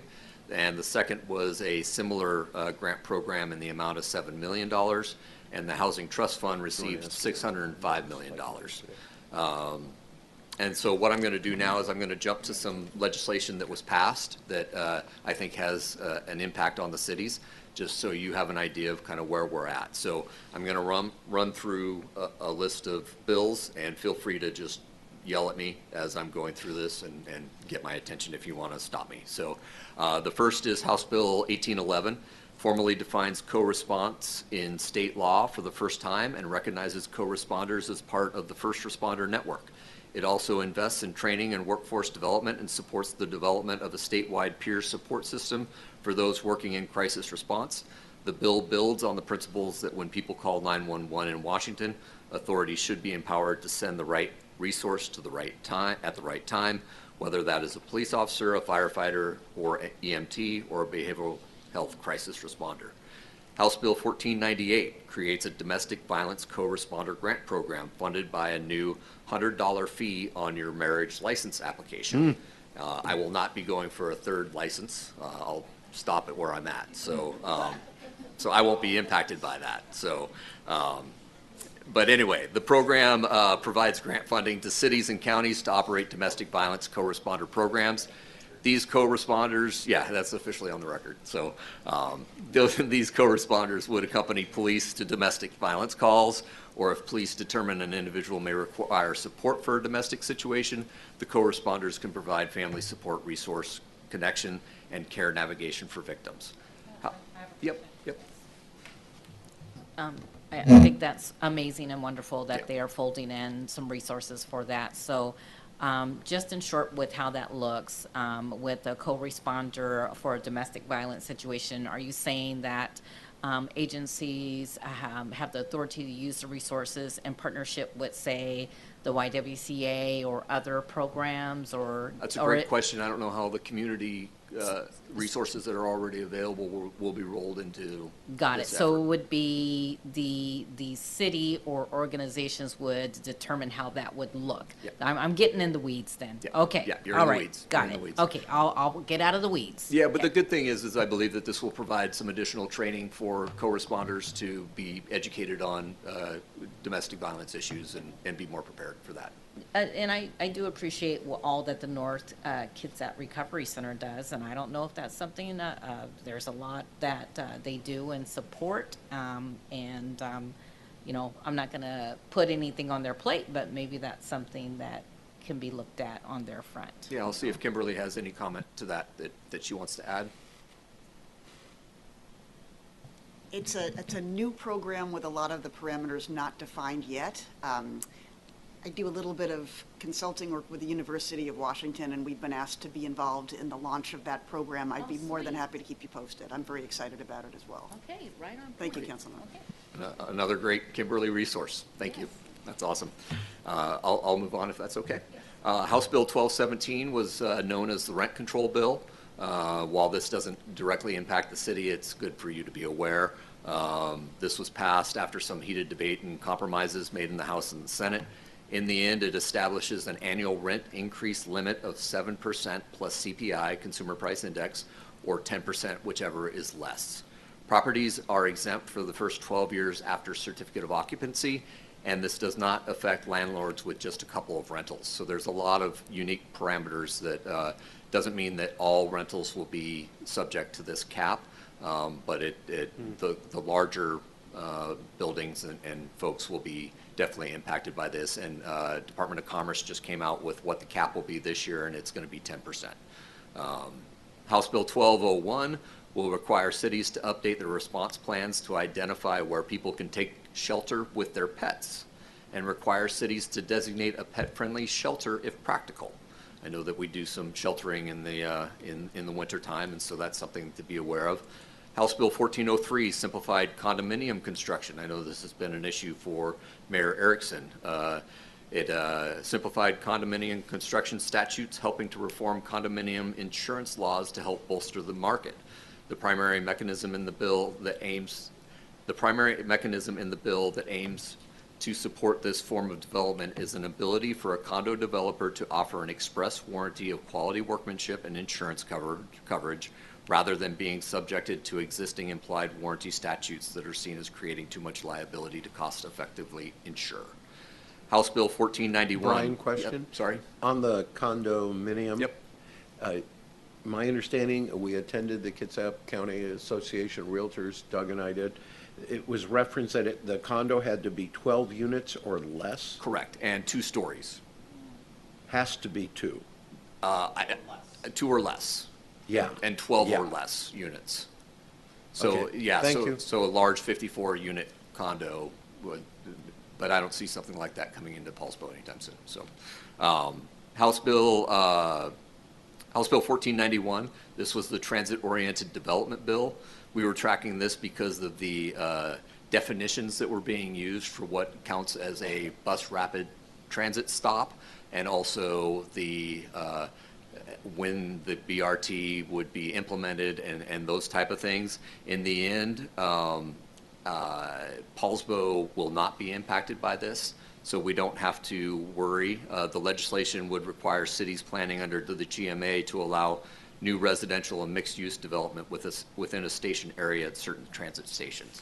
So this is really a sound transit type deal, and Yeah, I was saying, how, do we know how that would impact along 305, being that that's a state road? Right. We were analyzing, and city staff were very helpful in helping to determine that the planned, I believe that Kitsap Transit has BRT stations that are planned in a 6 or an 8 or a 10-year future window along 305, and that would impact if those BRT stations were already in place and they met certain timing of the day and use of the day requirements. They have to be coming every certain amount of time, and there have to be a number of routes or a number of buses that go through that station during a day.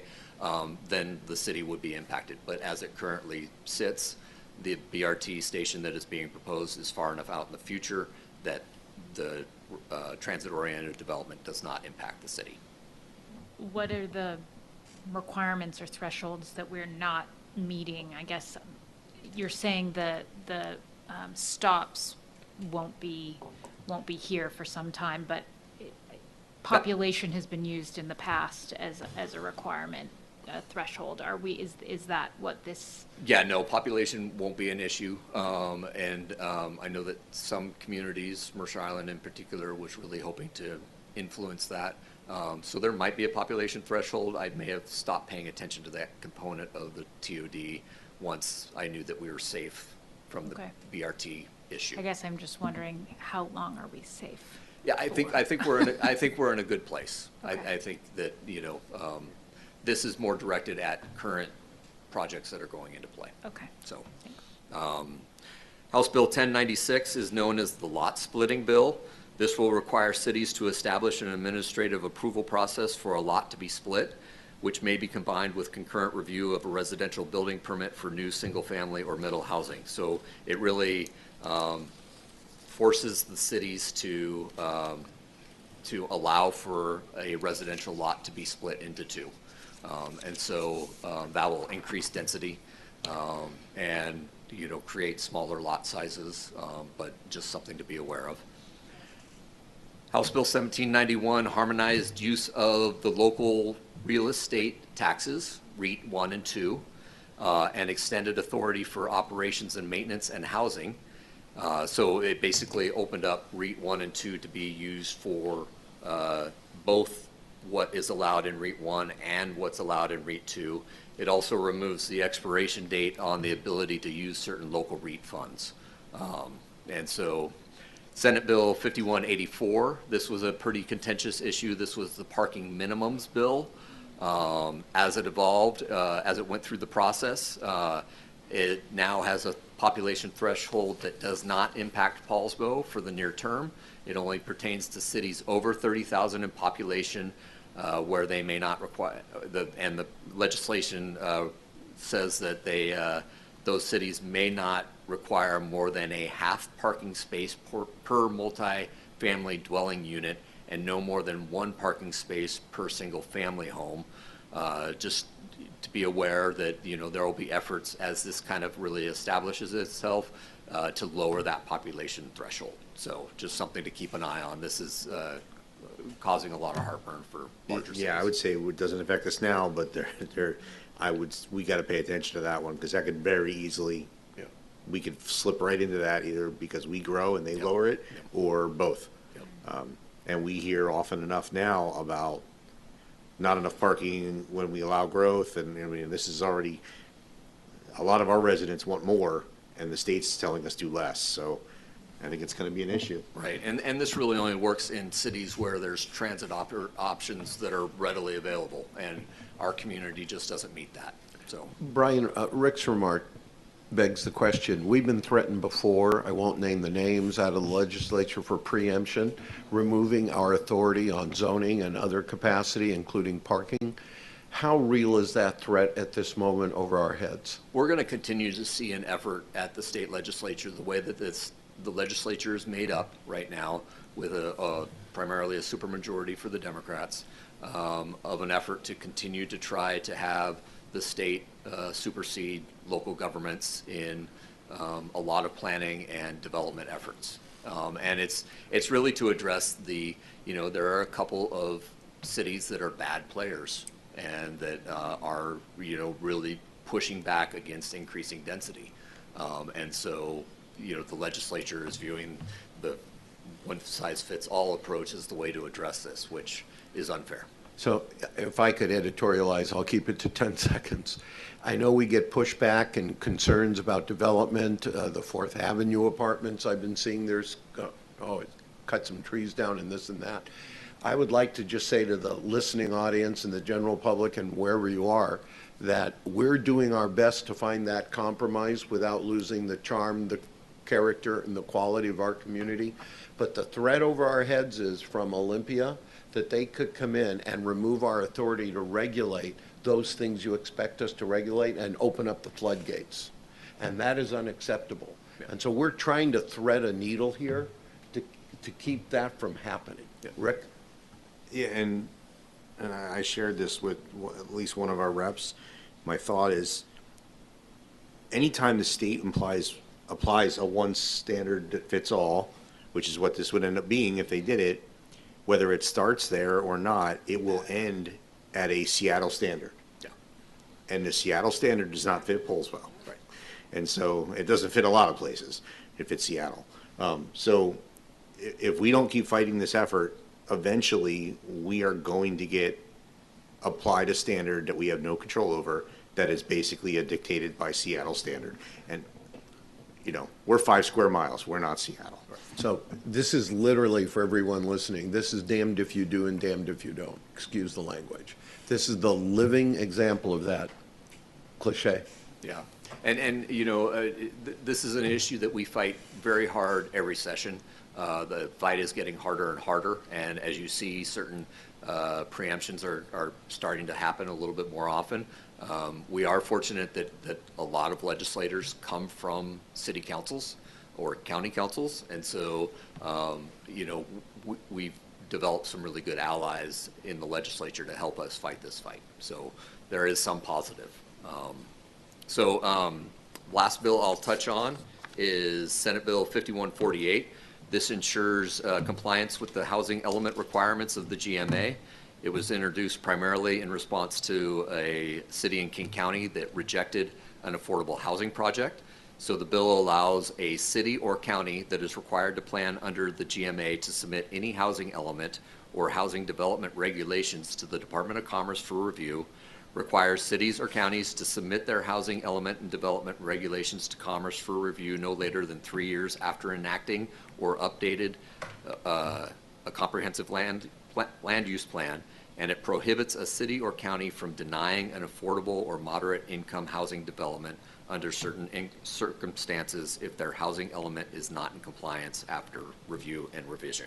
So again, another preemption that's occurring as a result of one city in particular that rejected a low-income housing project that was ready to set sail. So those are the pieces of legislation that passed this last session. A couple of bills that I want to bring your attention to that will come alive again is House Bill 1380. This one did not pass. It had great momentum on the House side, but died out in House rules as a result of the efforts of many of us. And this is the public camping legislation in response to the U.S. Supreme Court decision. This would require that any city or town, code city, or county laws that regulate the acts of sitting, lying, sleeping, or keeping warm and dry outdoors on public property that is open to the public, and any enforcement of such laws be objectively reasonable as to time, place, and manner. And so this is the issue that down in Oregon, a city in Oregon, went all the way to the Supreme Court because of their no camping ordinance that they had passed. And so this bill would require that cities allow for camping to occur in public spaces. And it just kind of opens a Pandora's box. And so this will be back next year. So it'll be one that I'll be fighting on behalf of everybody. The other one is House Bill 1443, mobile dwellings. This would require a city or county fully planning under the GMA to allow up to 2 mobile dwellings per residential lot if certain requirements are met. This was amended to allow only 1 unit per residential lot.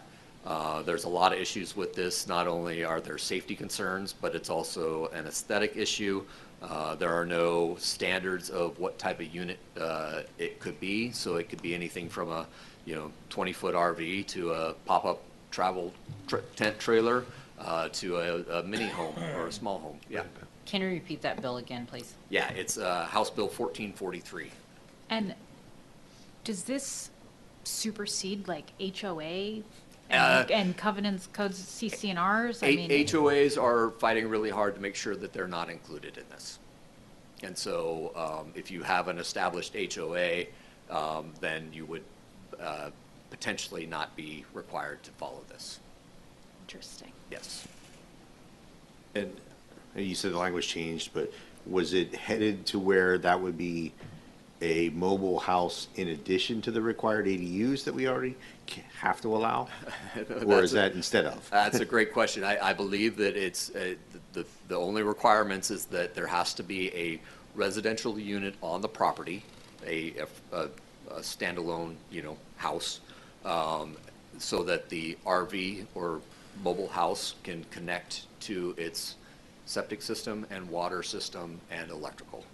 So if there are ADUs that are included, then So potentially in a GMA area, in an urban, that would mean house plus 2 ADUs plus RV. Yep. And in a county, it would be house plus ADU plus RV. Yep. Okay. And there's no limitations on lot size or any of those type of things. And I also represent the Washington State Association of Fire Marshals, and one of our issues was the safety of these units. As the legislative session was going on, there was a mobile home that had 2 children die in it because the fires just occur so quick and move so fast. So, yeah.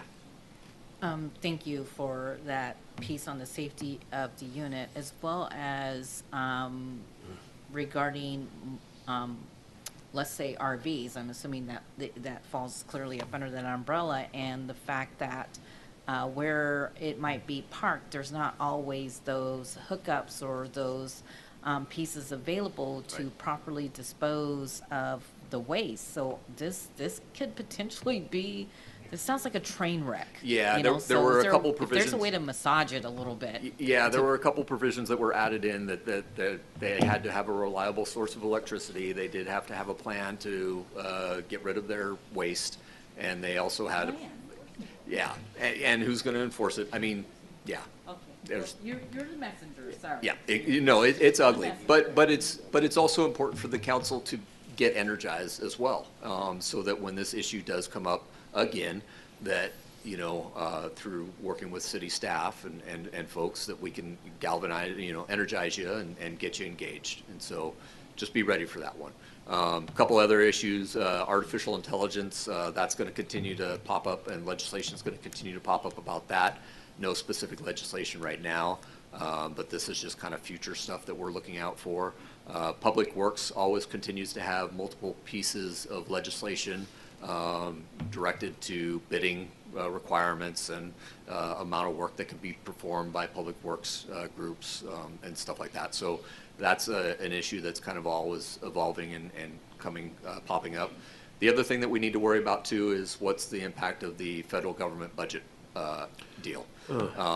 There is quiet rumblings that if the impacts of the federal government budget are bad enough, that we may have to come back for a special session in the fall to address those cuts.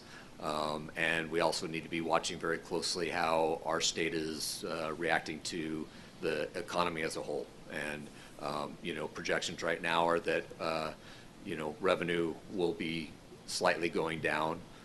And so how will that impact us during the supplemental budget year? So, is that the only talk you've heard about a special session at this point? Yeah.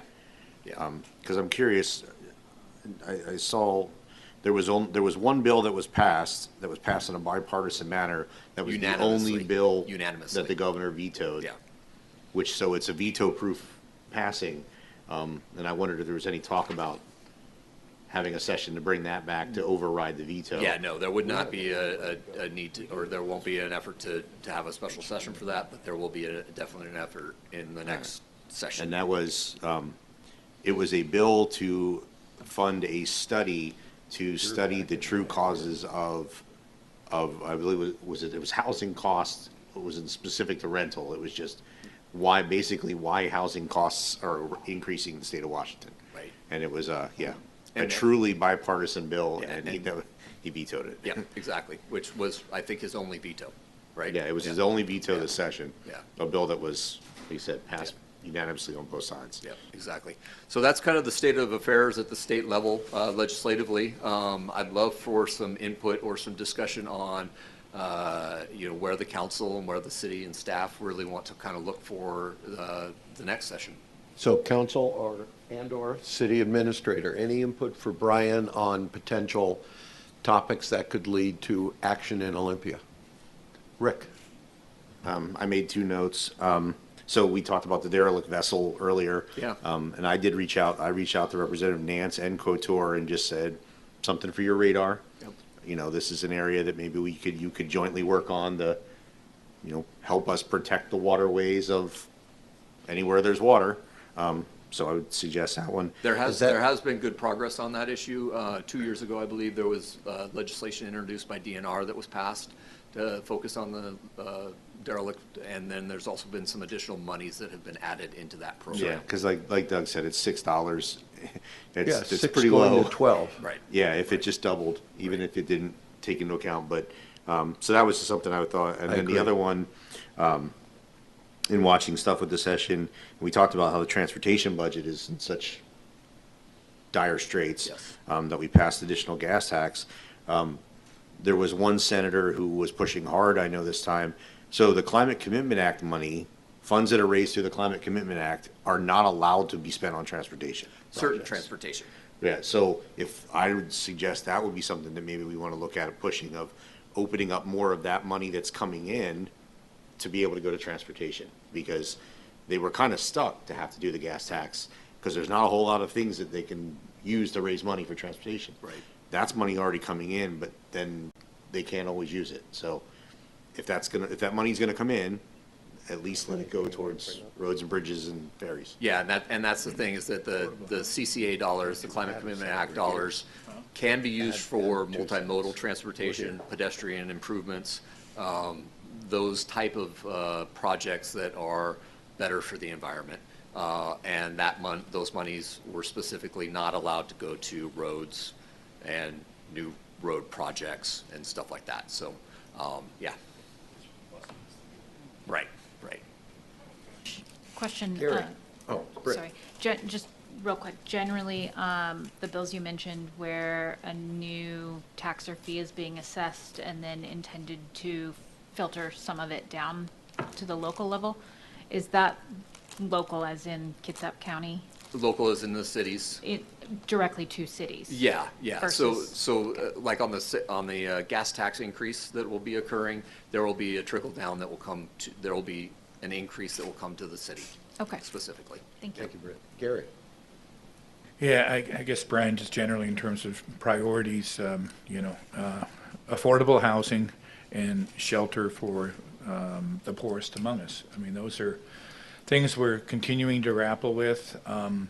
We made the difficult decision to close the winter shelter in Poulsbo for a variety of reasons, and partly was because there was no funding for staff. It was staffed by volunteers. It was difficult to get volunteers who were willing to spend the night in a church gym or a multi-purpose room with homeless folks. So there's just not been enough resources for that.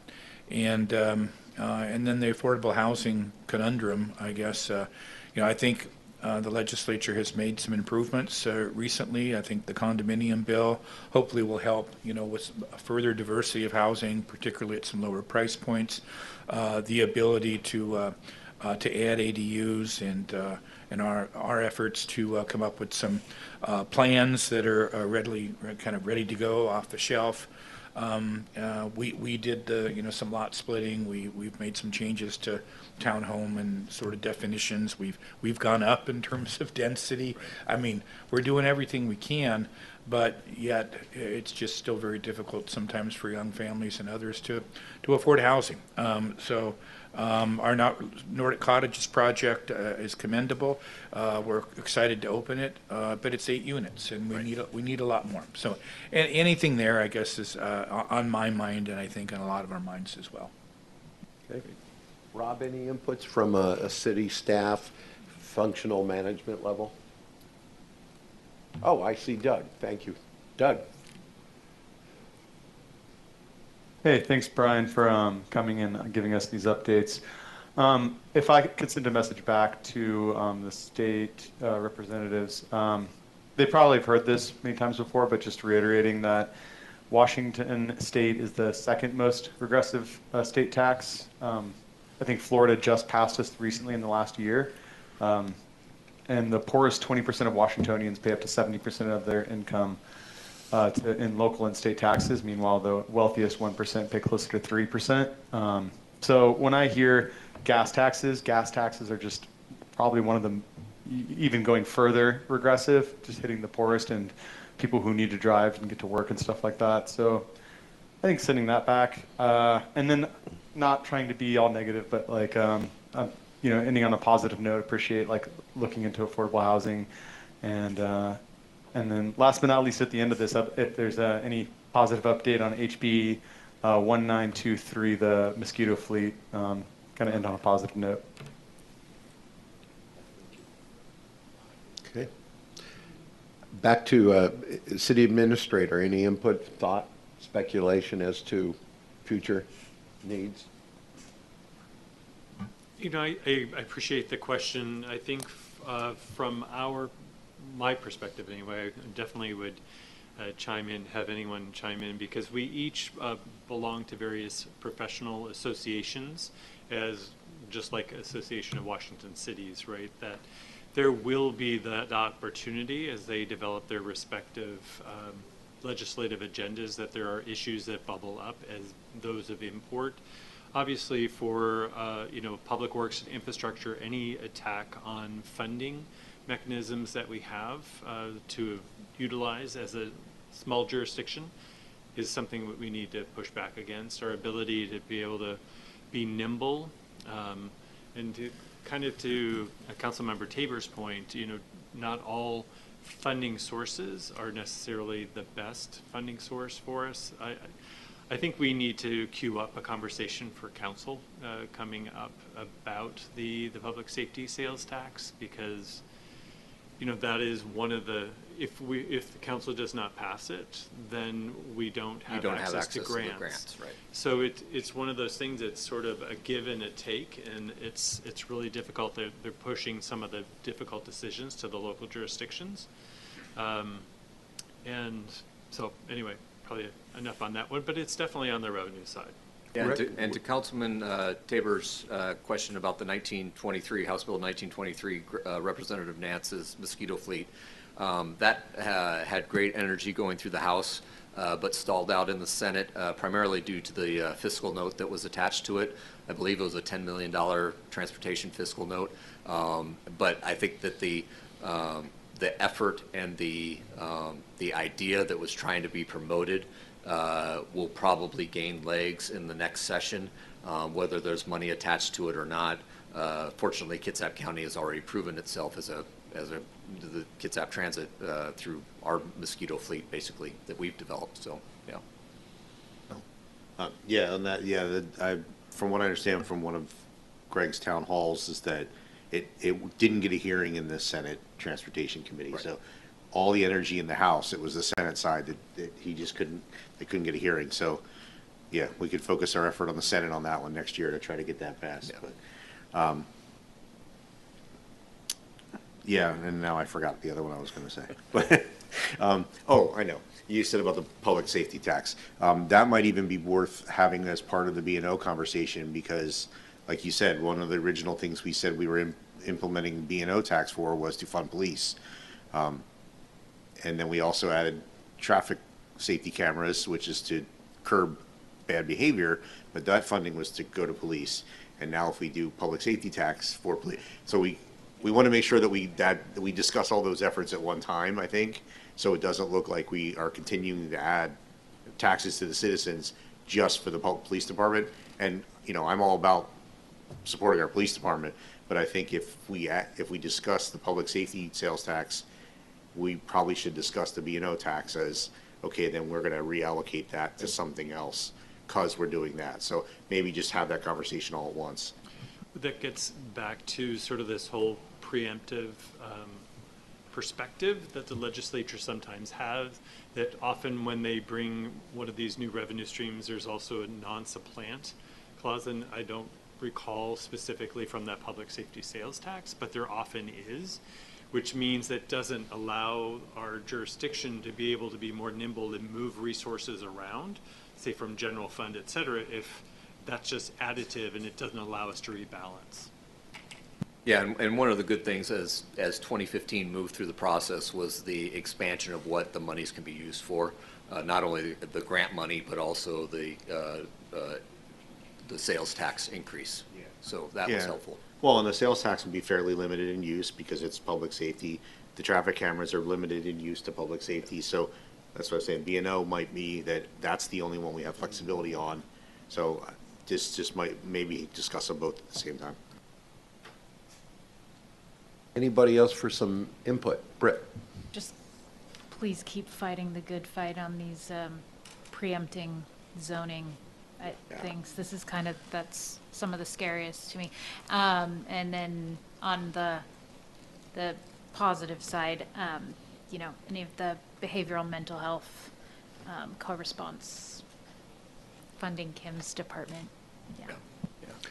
My last 2 cents, then we have to move on. We have a long agenda still. You might have a heads up. I'm helping to co-lead a task force with North Kitsap School District, Olympic College, Western Washington University, and a couple other players. Doug's assisting me on it. And that is to really determine what are the barriers to an effective college in the high school program, what's sometimes called Running Start, but much broader. So it could be in the high school also for non-academic track, underprivileged, low income, and be exposed to it. There is a ton of policy tweaks that need to happen. So the next meeting of our group is at the NKSD boardroom, Wednesday, June 18th at 1 p.m. And we're going to have 5 or 6 legislators there. And it's going to be a very intense session from experts saying, this is a problem, that's a problem, this is a problem. We're going to be proposing a pilot on the peninsula for a state model. And so you're invited to come if you can be there, but there's going to be input and it's going to hit legislative minds immediately. Brian? Okay. Any last thought? Otherwise we can let Brian move on with his life. Thank you, Brian. Thank you. Outstanding job in Olympia, and we look forward to continuing to work with you, sir. Well, and again, thank you for the opportunity to represent Poulsbo. I'm really proud to be able to do that, so thank you. Thank you, Brian. We're going to move on to item D, which is special events for July 2025, and this will come from the Parks Department. And here they come. Welcome, Parks Department.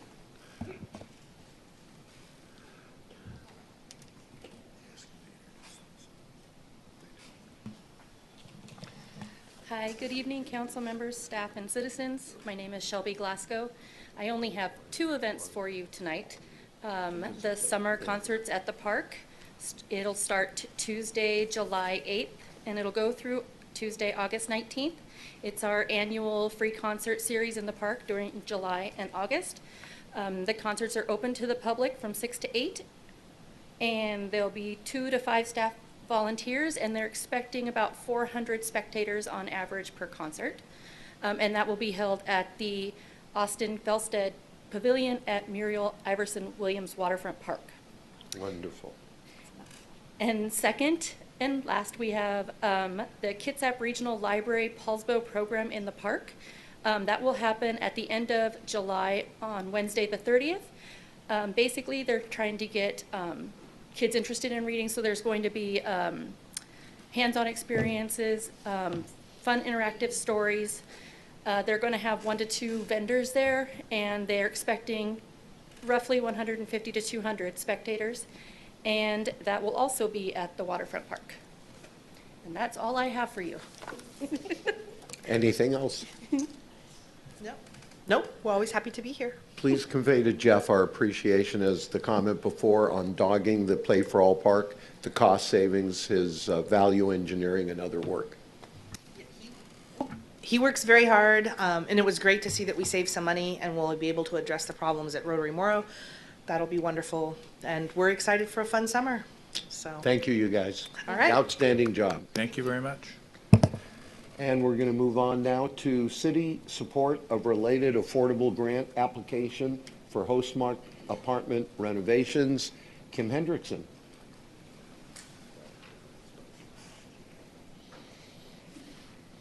Good evening again, Kim. Hello, it's so strange to sit on this side. Good evening, Council. Thank you.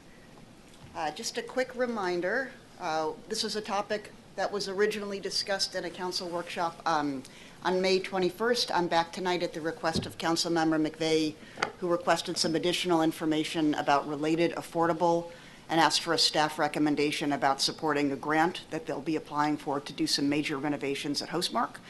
As council is well aware, Hostmark of Village Cove is a affordable housing complex here in Poulsbo at 703 Hostmark Avenue. It houses adults with disabilities, individuals 62 years of age and older, with 120 units. It is an incredibly important property for affordable housing here in town. It's for sale Related Affordable is in a sale agreement with the current owners. They came to us here at the city to ask if we might support an application that they'd like to make with the county for their affordable housing tax dollars to do a multi-million-dollar renovation as part of their as part of their purchase of the property. So again, at Councilmember McVeigh's request, I wanted to come before you tonight and give a little more information about Related Affordable and explain my recommendation that we support this application. Related Affordable is part of a much larger company called Related Companies, which is a real estate firm established in New York in the late 1970s. Related Companies have assets of over $60 billion. Their affordable housing arm, which is Related Affordable, is the largest private owner of affordable housing in the country, over 50,000 residents in its portfolio. According to the president of Related Affordable, they have preserved tens of thousands of affordable housing units, so they're not only developers, they are preservationists, and the company is extremely proud of their record of never taking a property in their portfolio that's affordable and flipping it to market rate. I think that's a really important bragging point for a company that has so many units in their portfolio. Again, they have never taken a unit of affordable housing and changed it to market rate. For such a large company, I'm rather impressed with the personal attention that they've given to us here in Poulsbo. Their representative, a young man named Ian Dabrowski, appeared before council on Zoom in late May, visited with some of us at a Department of Commerce meeting a couple of weeks ago at the Recovery Resource Center. He and I are in frequent phone contact. He answers my calls when I make them. Again, it's really impressive for such a large company how much personal attention we've been getting in Poulsbo. And from everything that I know about the company, this is a win for the city and the residents if the sale goes through. A multi-million-dollar renovation, of course, will benefit the residents of Poulsbo. But more important than that, if Related goes through with the sale and it's successful, it will preserve the affordability at Hostmark for at least a decade and probably more. So my recommendation is that we support this application for the county for CF funds. When I first introduced this topic to council, I thought that they would need a letter of support to move forward with their application. They do not. As a part of this application, letters of support are actually not accepted. So I'm coming tonight just to make sure council is comfortable with Related saying in their narrative of the application that the city of Poulsbo supports their plans. We don't need to supply a letter, but I don't feel comfortable being listed in the narrative without your understanding and approval. So really, this is just an informational item tonight. They'll be submitting an application with the city of Poulsbo's name in it. Just want to make sure there's no issues or questions moving forward. Please. Kim, thank you very much. This is exactly the information I was looking for. Your research and recommendation. And we all know how important Hostmark Apartments is to our affordable housing efforts in Poulsbo. And so I'm supportive of them referring to our support in their application for these county funds. And I hope they're successful. Thank you. Super.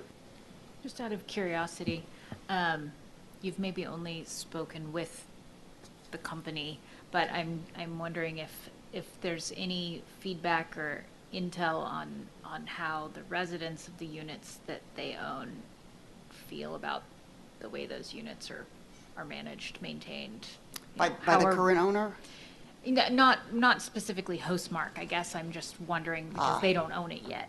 You know, what the experience of people living in these units, since they own more units than any other single company in the country, it sounds like. I'm so glad you brought up that question, council member. I neglected to say that their plans for the property would be that it would be locally managed. Okay. And they're very interested in working with Housing Kitsap to take over property management. Okay. Now, for residents of Hostmark that are watching and listening, I need to say very clearly, this is all speculative. Right. It's just exploring options through this grant, and the purchase agreement could fall through.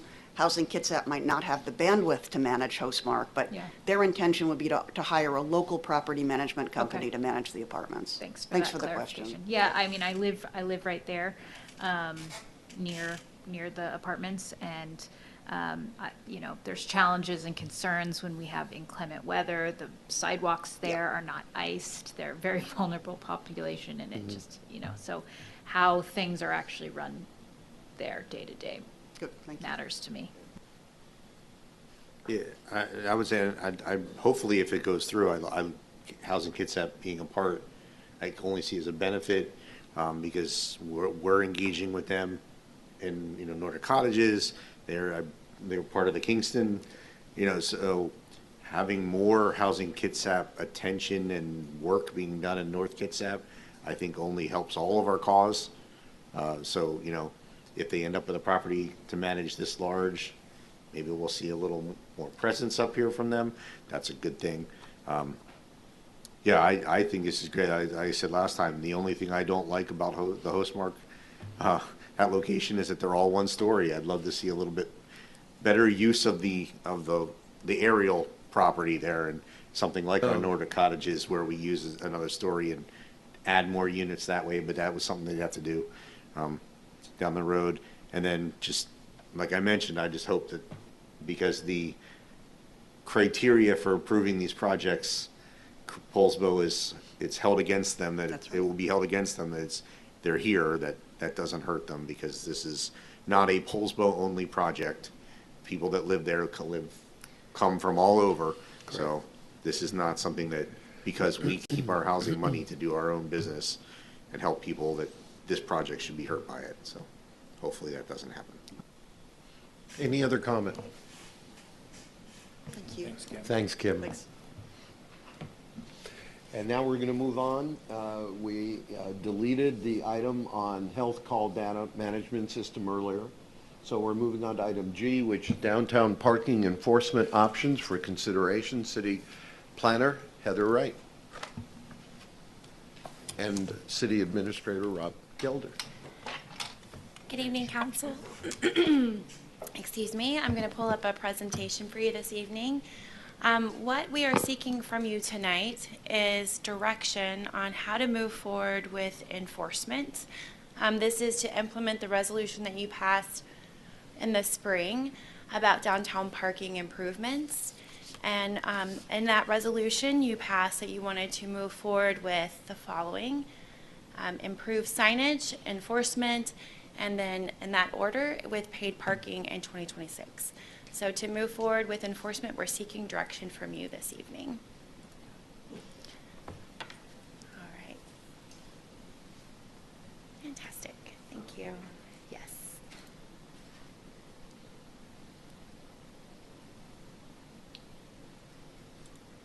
Thank you. In order to come to you tonight with an estimate of costs, because we've had some numbers floating around from our consultant, we did put out an RFP. It was released at the end of April.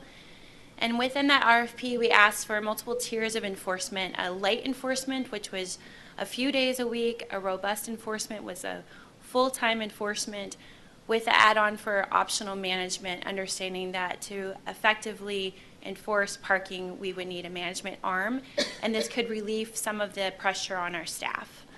The RFP closed originally on May 28th. We did get a series of questions late in May, and there was a request. We did decide to extend the RFP deadline by a week, and here we are tonight to share with you the 3 responses that we did receive.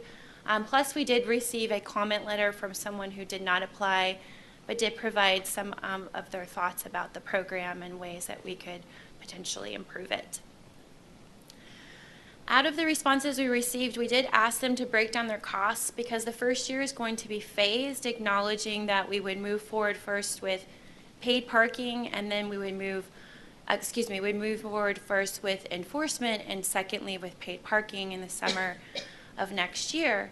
So with that, there was a tiered approach to how they would implement cost-wise.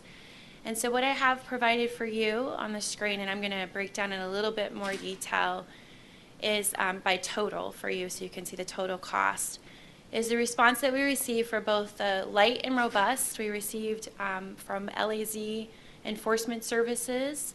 The range I'll go over in just a moment. And then they also provided us, because we're looking for a 3-year contract, They gave us full operation costs for the second and third year.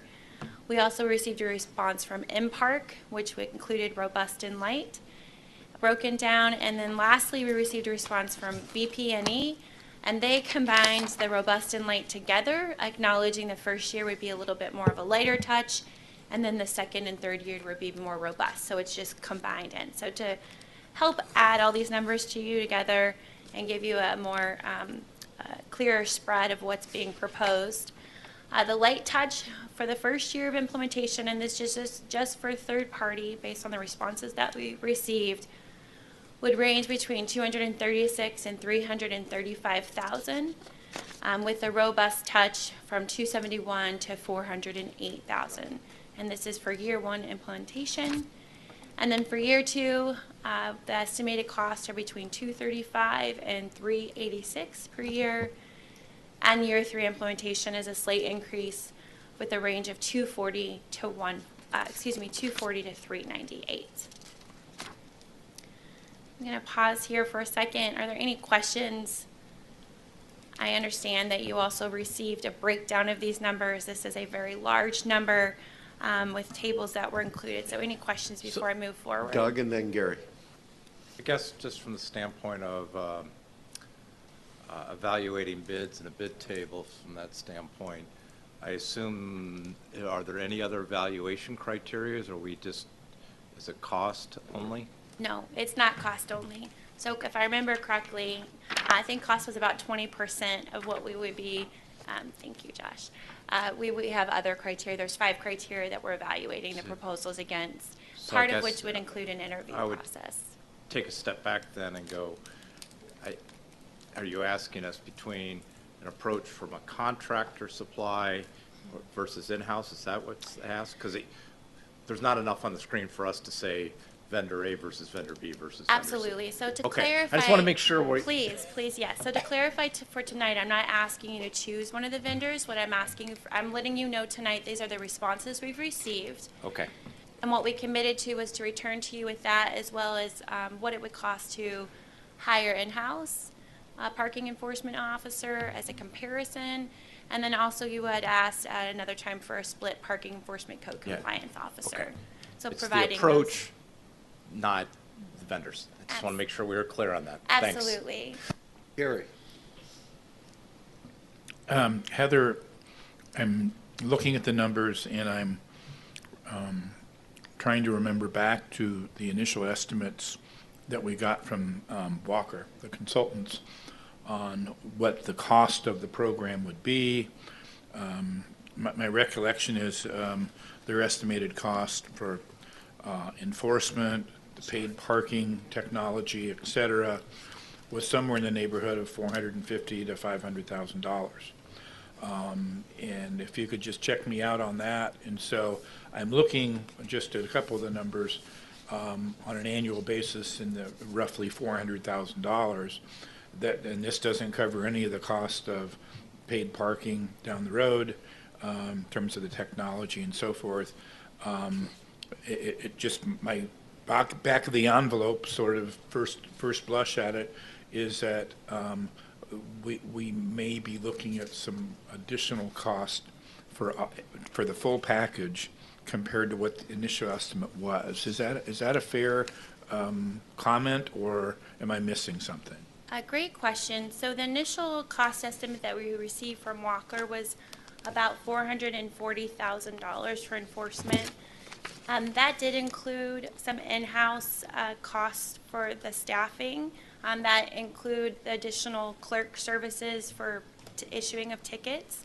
And it also included management costs. So that was the estimate, a management and internal manager. Okay. So the estimate we received for that first year with third party was about $440,000. This does not include these costs that I'm providing you tonight from the third party. Do not include that judicial clerk position. And it also does not include the management of the system for internal staff. Okay. This is just our third party estimated costs for enforcement. Thank you very much. You're welcome. Rick. Yeah, so, like you said, Linda, that we you do wanna have on this timeline the paid parking coming into this, it would be somewhere in the year one range of this? That's correct. What the resolution said is summer of 2026. So would this then, this, I'm assuming the first half of it is just enforcement without the paid system. Once that comes in, then to those, that initial cost plus this cost, are we now overlapping or is it additive? So the revenue that we would receive from paid parking would not begin into the year 2 on this implementation schedule. And then, can you break your question down for me? I think if I could maybe reinterpret it. So the way they responded in the RFP is that in the first year, there's actually 2 phases. There's the initial 6 months, a second 6 months, which would incorporate then the paid parking component. And then we had 2 separate, completely loaded year 2 and year 3. So hopefully that. Yeah, I guess what I'm saying is, so like Gary pointed out, we had a $440,000 estimate to execute the paid parking program, which included enforcement.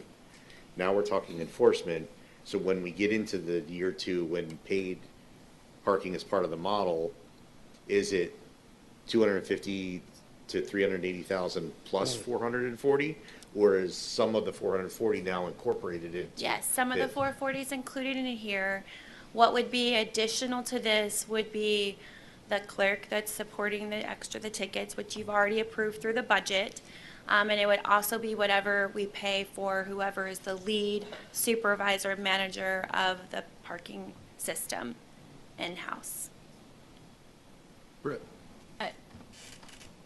If I'm interpreting this correctly, is there potentially some financial efficiency had we done this all at once versus the fact that we're rolling it out separately with enforcement first and then initiating the paid parking model? That reduces the efficiency and perhaps costs more. There was a caution from our consultant that these bids may have come in slightly higher, because if we were to compare what she estimated the enforcement cost to what we've received, what she estimated was lower than what we've received. And she predicted that there would be uncertainty in the system because we are doing this phased approach. And so anyone responding may be a little more insecure in us actually moving forward with a paid parking system. If that's the case or not, we have nothing to compare this to, but that is what was predicted. The other potential inefficiency that's not reflected in these costs is the changes that will need to take place in, for example, our signage, as well as just kind of retraining our community. There could be some, there's going to be additional marketing and outreach that's going to be necessary. And those costs were anticipated in this response, acknowledging that who's ever implementing this system in that first year is in those 2 phases is going to have to do different marketing and outreach based on what it is that we're implementing at the time. Further comment?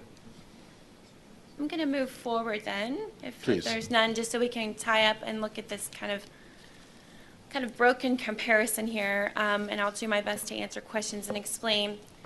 But it was asked what would it cost for in-house, and this isn't a fair apples to apples comparison because the in-house costs that I'm providing you tonight are just the salary costs. It does not include many other costs that were included within these responses to the RFP. So you will see we did some comparison with what Bainbridge Island and Port Orchard is providing. Bainbridge Island has a full-time parking enforcement officer, whereas Port Orchard has 2 part-time enforcement officers. And we just did a range of their costs, and unfortunately they were hired in the last year. So we're assuming if we were to be competitive, we would be spending somewhere between $56,000 and $70,000, and that doesn't include the benefits that they would receive. Okay.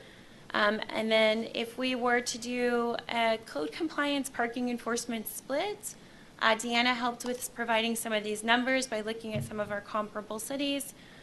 That range would be slightly higher, assuming a code enforcement officer is going to make a little more than parking enforcement. So we're looking at somewhere between $65,000 and $80,000. Just a very technical question. once they're doing code enforcement plus parking, there's some requirement on experience training, registration with the police department, et cetera. What skill level are we talking about, and background training and certification? There would absolutely be training required for this person. The delegation of authority from the officer from our police to the parking enforcement officer is, from my understanding, a pretty straightforward process. There may not necessarily be cost, but the obligation is that they are trained and able to adequately enforce parking. Could I just, sorry, go ahead, Rob. Just a point for your consideration too. If in that scenario where you're looking to try to recruit somebody that has this blended skill set, or actually you are needing to recruit somebody who has a higher skill set in understanding of code, right? That's where you're needing to compete for, is someone that actually has that ability to understand, learn a code, and actually be able to look at a situation and apply that, versus the parking piece. So what kind of pops up for me is just our ability to effectively recruit someone that can take on that role. Yeah, it's two people. So I just have a scope question too. So the previous RFPs, was that enforcement just downtown, or was that citywide? Just down, we actually had included a map with the designated downtown areas. It would be, when I say downtown, it's within the parking area that we've depicted going up to Sunset and Third, but it would not be in the outer residential area. Do we know what Bainbridge and Port Orchard, if they're parking enforcement that's in-house, that's limited? Like Bainbridge, I'm assuming that's generally Winslow. That's correct. It is generally Winslow, but they do help out with other, for example, speed enforcement. So they take on a couple other duties outside of just parking enforcement. But yes, the area that they're enforcing is downtown. Okay, and is Port Orchard, do you know, the reason they have two part-time, is it partly because they've got a bigger geographic area that they're trying to cover, or is it still kind of downtown? I don't have an answer as to why they have two part-time. Okay. Gary, I'm wondering if we were to try to estimate the cost, the in-house cost, with the salary plus benefits. Let's take the high end of $70,000. I think our benefits package would add another third. Is that about right? So 30 to 40%. 30 to 40. Mm-hmm. So we might be looking at, what is that, let's say $90,000 approximately with benefits. Would that, just for back of the envelope, is that? Yeah, okay, all right. And again, per the footnote there, that does not include the vehicle, the equipment. That's right. Software supplies, anything that would need to go into it. So the numbers for the contractor option, besides salary, is that including the vehicle and the equipment?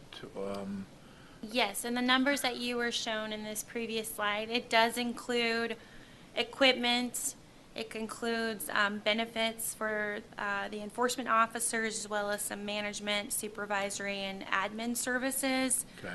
How about the vehicle and the license plate reader, Heather? Yes, that is be included part in of these that? costs. Okay. All right. Thank you. Pam? So with the summary range, does that summary range encompass whether they're doing 3 days or 6 days? Is that what I'm understanding that to be? That's correct. And the light for year one implementation, that's the range it's showing. It could be a 3-day, 4-day, versus the robust is the full. Okay, and as 5-6 days, depending on how we okay, cut it. wonderful. So there's that possibility of that mid. We did the light robust, but there's that middle area also.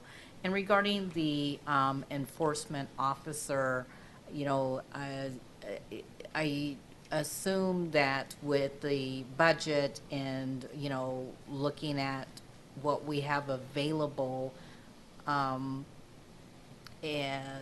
with, you know, folks retiring, like there's an officer that's going to be retiring, is there opportunities there that the city can look at to, while still, you know,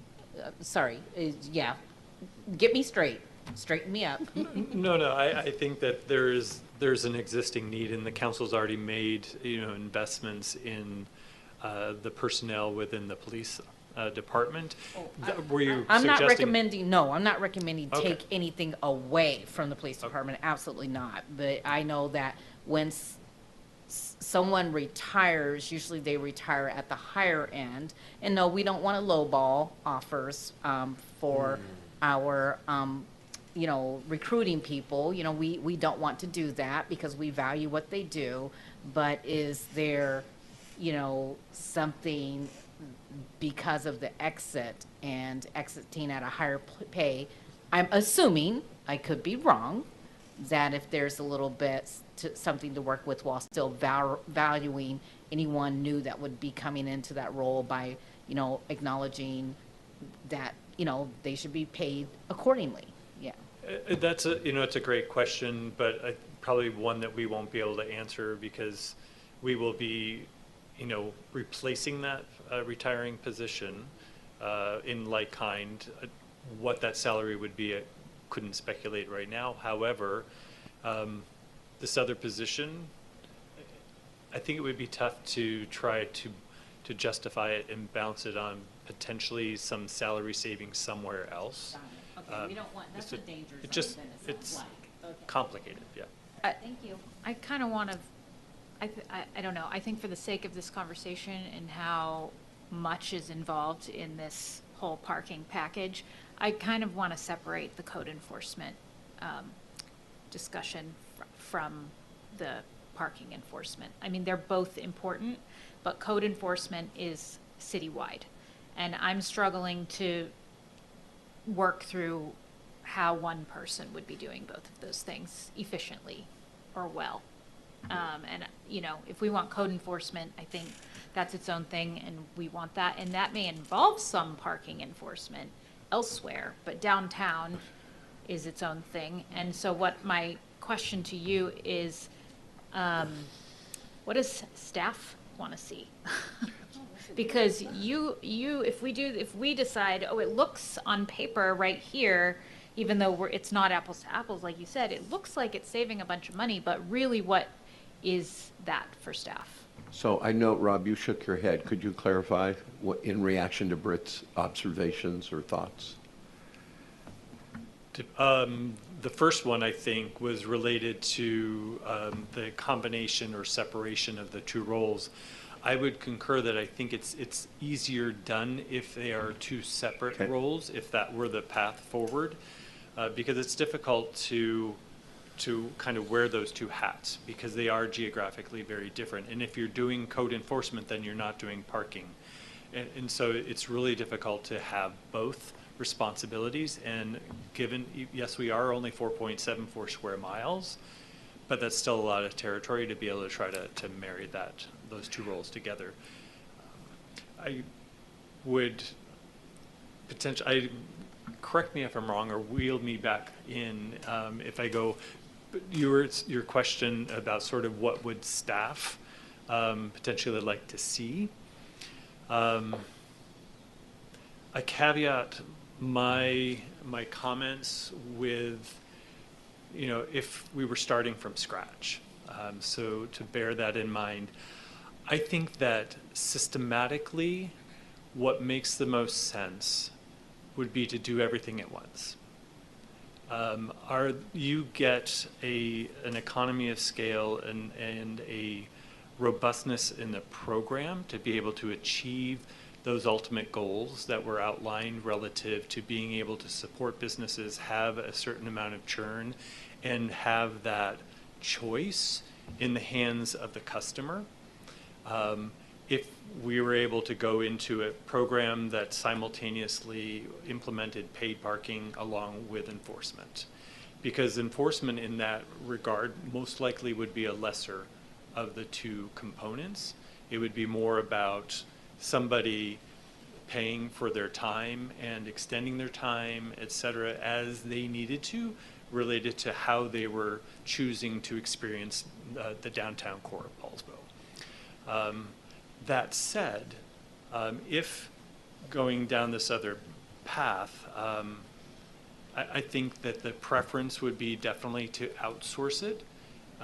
We do not have, and I say that for a couple of reasons. One, when you're standing up a brand new program and not knowing how it's going to work, I'm always hesitant to try to hire somebody that I feel then this moral responsibility to, and their livelihood to be able to say, okay, we really should bring somebody on who knows what they're doing, who has all the tools and the expertise to help us be successful at implementation.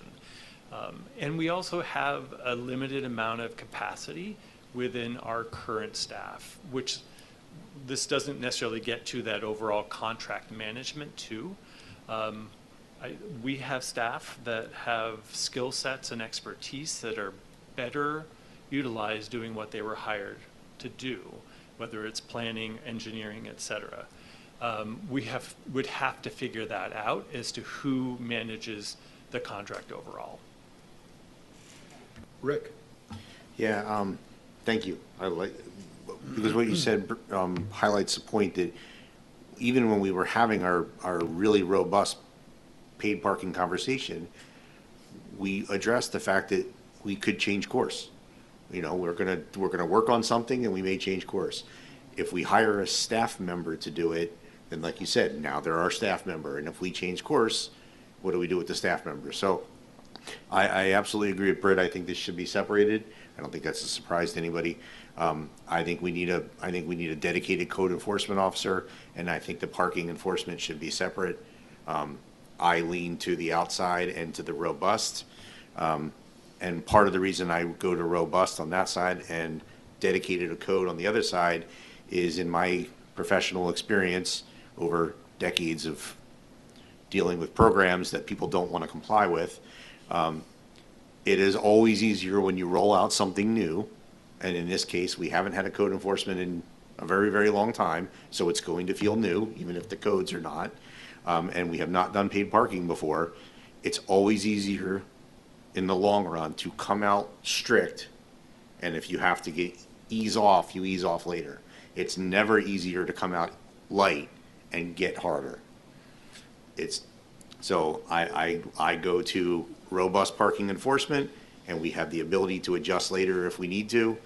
And I go with, we need a dedicated full-time, or full-time as in that's their only job, code enforcement officers, so they can fully dedicate their time to whatever's been going on in the city that we haven't looked at because we haven't had it, and we don't even know what that is because we haven't been looking.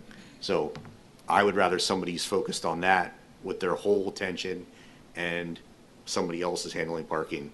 And I think outsourcing is the right, at least initial step. Later, we may want to have it in-house. Doug? Yes, just at a high level, I think most people understand. I believe we have a capacity problem, not a turnover problem. I'm just going to go back to the Walker report on the existing conditions. High parking turnover was observed overall. Current parking system may be nearly accommodating typical peak demand.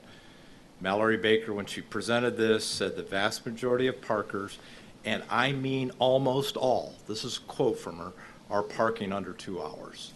That to me does not imply we need to be looking at enforcement 6 days a week or 7 days a week.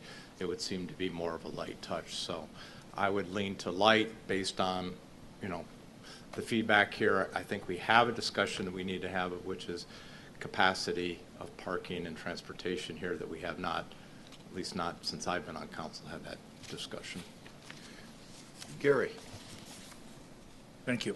I think that, initially, the numbers for in-house, they look fairly low compared to the outsourcing numbers. But I think that's a bit of a mirage. If we were to add the vehicle, the training, the other things that we would need for that in-house employee, I think we could be approaching at least the light enforcement external option. And I worry about, It's not unusual that we have employees, particularly police officers, people who are out, in this case, out on the street, out interacting with the community, they can sometimes get hurt. And where are we going to be if we hire this full-time employee internally and they get hurt or they have a health issue or something else? Where are we going to be then? And so I think the outside external contractor arrangement might, in the long run, be better for us. In terms of City Administrator Gelder's comments about, there could be some efficiencies if we were to combine enforcement with paid parking together. I just want to float that idea with at least one or two of my colleagues who were initially opposed to paid parking and really liked the staggered approach that ultimately passed council.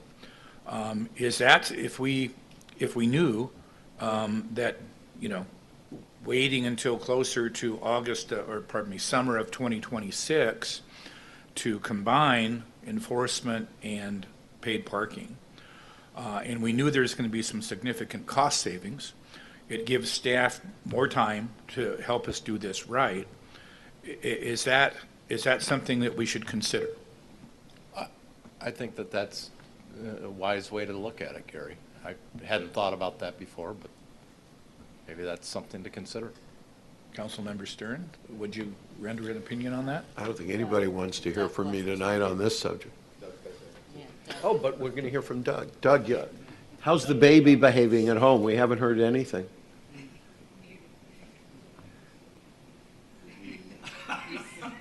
There. Yeah, I've been muted. He's only acted up a few times. He's been relatively well behaved. He started crying when he heard about parking coming up, so I There wanted you to address go. that. I think I'm aligned. I really appreciate the conversation. I think I'm aligned with Doug and Gary on both those points. I think another factor with, initially I thought, why can't we go in-house? It seems like in-house would be better for the long term. City Administrator Rob Gelder mentioned that's still potentially an option in the long term, right? If we have things figured out in 3 years and we feel really confident. What's nice about out of the house or contracting is I want to make sure that we can ramp up, ramp down, right? What if we decide to do, 3 days a week, 7 days a week, and we change it? Can we ramp up, ramp down with an outside contract agency? I assume much easier than negotiating with an employee that we then have to say, hey, we're cutting you down to part-time, or we want to increase you to full-time and they don't want to. So that conversation, as we're figuring out this path, might be easier with an outside agency. So definitely supportive of going that route, even though initially I necessarily wasn't, because I was looking for cost savings. But cost savings are often not obvious in the long term. And then in terms of ramping up, I think starting light. I think focusing on what our goals are. If our goals are turnover, if our goals are behavior adjustment for citizens, if our goals are clearing out parking or it's certainly not revenue generation. So I think based on that, I would go with a light approach and then I don't mind the idea of potentially coinciding with the paid parking model. Britt. I appreciate all these comments on the efficiency of doing everything at once. I just want to kind of go back to so many of the comments that we heard from employees and business owners, and it was that they all acknowledge and know that there is a huge problem, and they want to see movement towards the solution. Now, we may not all agree on what the ultimate solution is and how paid parking factors into that. However, they wanted enforcement and signage and employee parking now, like yesterday. Yeah. So I'm a little worried about going back to these folks and saying, we're thinking we're actually going to hold off on the enforcement until next year, when we also hit you with the paid parking that you might not want. Because there's a lot of folks in the private conversations that I've had, and they've set it up here too, but there's not a lot of trust that any significant improvement is going to be seen. So I worry about eroding trust by not following through with what we said we were going to do. As much as being efficient sounds great, being told like, yep, I'll believe it when I see it, is not great for me. So. Can I add one comment, and then Rick, I'm trying to be fairly quiet here. On the question of employee, this is a tangential question, Heather. The King Olaf parking lot, we know we have a rough number of employees, so it fluctuates, greater or lesser depending on the day and the time. Why are we not providing King Olaf for the entire employee parking lot, one spot that has near on the capacity? Why are we dividing up just the back area and then doing third and some here and some there, and in my mind creating some difficulty? I can just give you some insight into that decision making. First of which was we didn't have any employee parking at the time that Walker decided that would be a good location to pilot the program. We didn't have anyone that had come to the table and offered any of their parking spaces. So it was a resource that we held that we knew that we could control and actually provide employee parking. From there, I'll say that there are some concerns in terms of proximity to parking, even though we do have a small downtown in comparison to many other cities. By spreading it out, it provides more options for people depending on where they work and their hours of shifts. And then lastly, I can say that those are the popular lots, and it would maybe be limiting to not provide spaces for our community or visitors to that lot. If we just closed it off and provided it for employee parking, it may dampen the experience of those visiting downtown, because it is such a large lot, and that would really continue that pressure on our Anderson Parkway. So I think that was also part, even though it wasn't verbalized, I think that may have been part of the decision making. Can I just add, not just visitors? I mean, for locals who know that lot and use it and use things, especially on that end of town, like the Sons of Norway and the folk dancers, the kids that come there every week. I mean, keeping part of King Olaf lot as free is part of what balances charging for the premium spots, from my perspective. So that's why it's important to me. Yeah, agreed. And I would say if we wanted, I don't think it's going to be surprising either, if we want to try to combine enforcement and paid parking for efficiencies, I would only be in favor of that if we move paid parking up. Because that was part of the argument that we had when we voted first, that we should do all this at once. And we recognized that by not doing it, paid parking in the beginning, we were going to cause costs and problems and inefficiencies by separating the two. And then that was how the vote went. So if we were going to now go back to we want efficiencies, I would say then we bring paid parking forward back to when we originally had it. Yeah, I appreciate your wishes there, Rick, but I think realistically, I don't think we want to open all this up again. I mean, I would like to try to combine them either now or later, from an efficiency standpoint for our staff and for, we're going to buy some signs and have to throw them away pretty quickly in some cases, But I'm hesitant to do that because I don't want to have to litigate this again, if you will, or legislate this again. So you're looking for direction from council. I think my suggestion would be that you come back to us as soon as possible with a recommendation on which outside vendor best would meet our needs. You can continue to estimate, I think, light and robust, but I think I hear a majority of my colleagues saying I'd like to start with the light approach from both sort of a need and a cost perspective. And then, you know, come back with sort of what you think is the most realistic timeline for when that enforcement can actually begin, how it would begin a bit, and then sort of the next steps that would be needed to begin with the paid parking part of the implementation by summer of 2026. Those would be my suggestions. I concur with Rick, for what it's worth. Rob? Would it be okay if I played a little devil's advocate? No, Gary, sorry. Okay. Sure, Devil, go ahead. Well, and that is because part of the conversation has been around the component of capacity. And part of that capacity is by being able to realize that employee parking, which we have a strategy of scattered sites, and staff have really been putting a lot of effort into that. The ability for that employee parking and capacity component to work, it cannot be enforced lightly. It's going to have to be enforced all the time.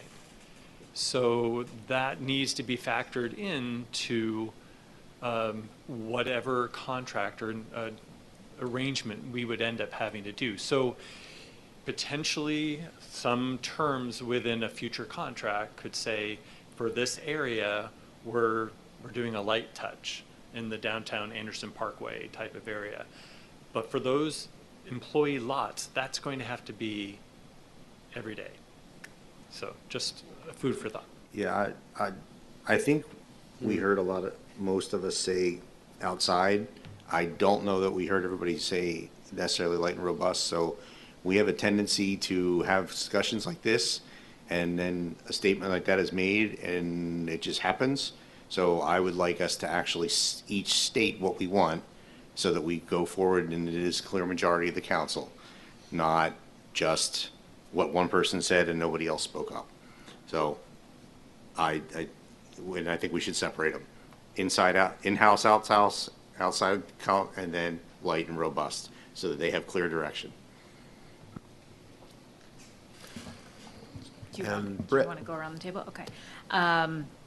Yeah, I think outsourcing is my preference. And as far as light and robust, I mean, I'm kind of seeing both sides, but what you're saying is that we won't have effectiveness without robust for at least the employee parking. And so what I ultimately want is whatever's actually most effective at changing the behavior and increasing the capacity. So if that's robust, then that's what this costs. Yeah. Doug? Yeah, I'm seeing, obviously, at the wrong end of the table or something, I see the problem differently. Just so I'm clear, the employee parking that we're looking at is a section of King Olaf, right? It's more. If I can finish, please. And up here on 4th, right? And a place over by Parks and Rec building. It's distributed in a couple different places. We have 5 potential locations. We're still working Maybe through half of it's agreements. King Olaf, or approximately. That's the biggest chunk of it. It's about a third. Okay. If they all come to an agreement. Yeah, so I guess just where my mind is that maybe the King Olaf would need enforcing, the other ones are people aren't parking there today, conflicting with it, just in that standpoint of robust per se. Picking a choice though, I would go with light to start with and understand what we're seeing, and just because of the cost involved, and I would go in-house.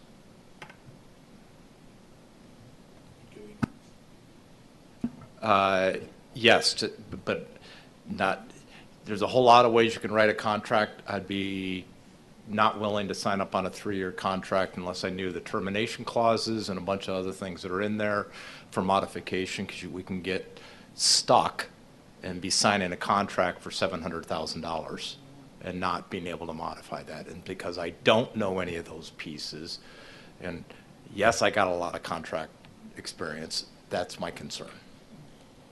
Thank you for asking the question. Who wants to go next?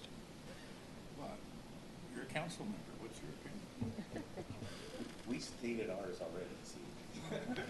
So, I already stated. so Doug, restate what you just said. You said in-house. In-house and a light approach. I personally believe that we can get, I'm not looking for an airtight solution. I don't think airtight solutions are anything we find any place in our life. We don't have an airtight solution for speeding in town. We don't have an airtight solution for running red lights. A lot of this behavior that we do in our community is because we believe and we follow the rules that are set into this. And so I'm not looking for airtight. I'm thinking that 1 day or 2 days a week is going to be enough to, one, start to bend behavior and to inform us on what's actually going on. I think at the end of the day, we're going to need every dollar we can to get into something that's more capacity driven. The reason I keep bringing up capacity is I think a parking garage might be part of the solution, but it'd be nice to have a reasonable cost of what that would be, and then go, all right, what do we need to charge per hour? My guess is we need to charge $6 to $8 an hour to be able to gather enough money to build a parking garage. And so that we don't get into this and say, hey, it's $2 an hour and we'll be able to get a garage at some point. I think these things, like we're hearing tonight, we've been saying this, it's complex, it involves human behavior, it's messy, and it's interrelated, how all this goes. And so because I don't have enough, I personally don't have enough information, the way I process is create options, gather information, then make decisions, and go forward, realizing that we are a live organism that can adjust and move forward. And so going back to the question, I think a more light touch early on with in-house. I'm a believer that good employees, we can always find something great for them to do. Thank you for restating that. My preference would be in-house, moderate to robust.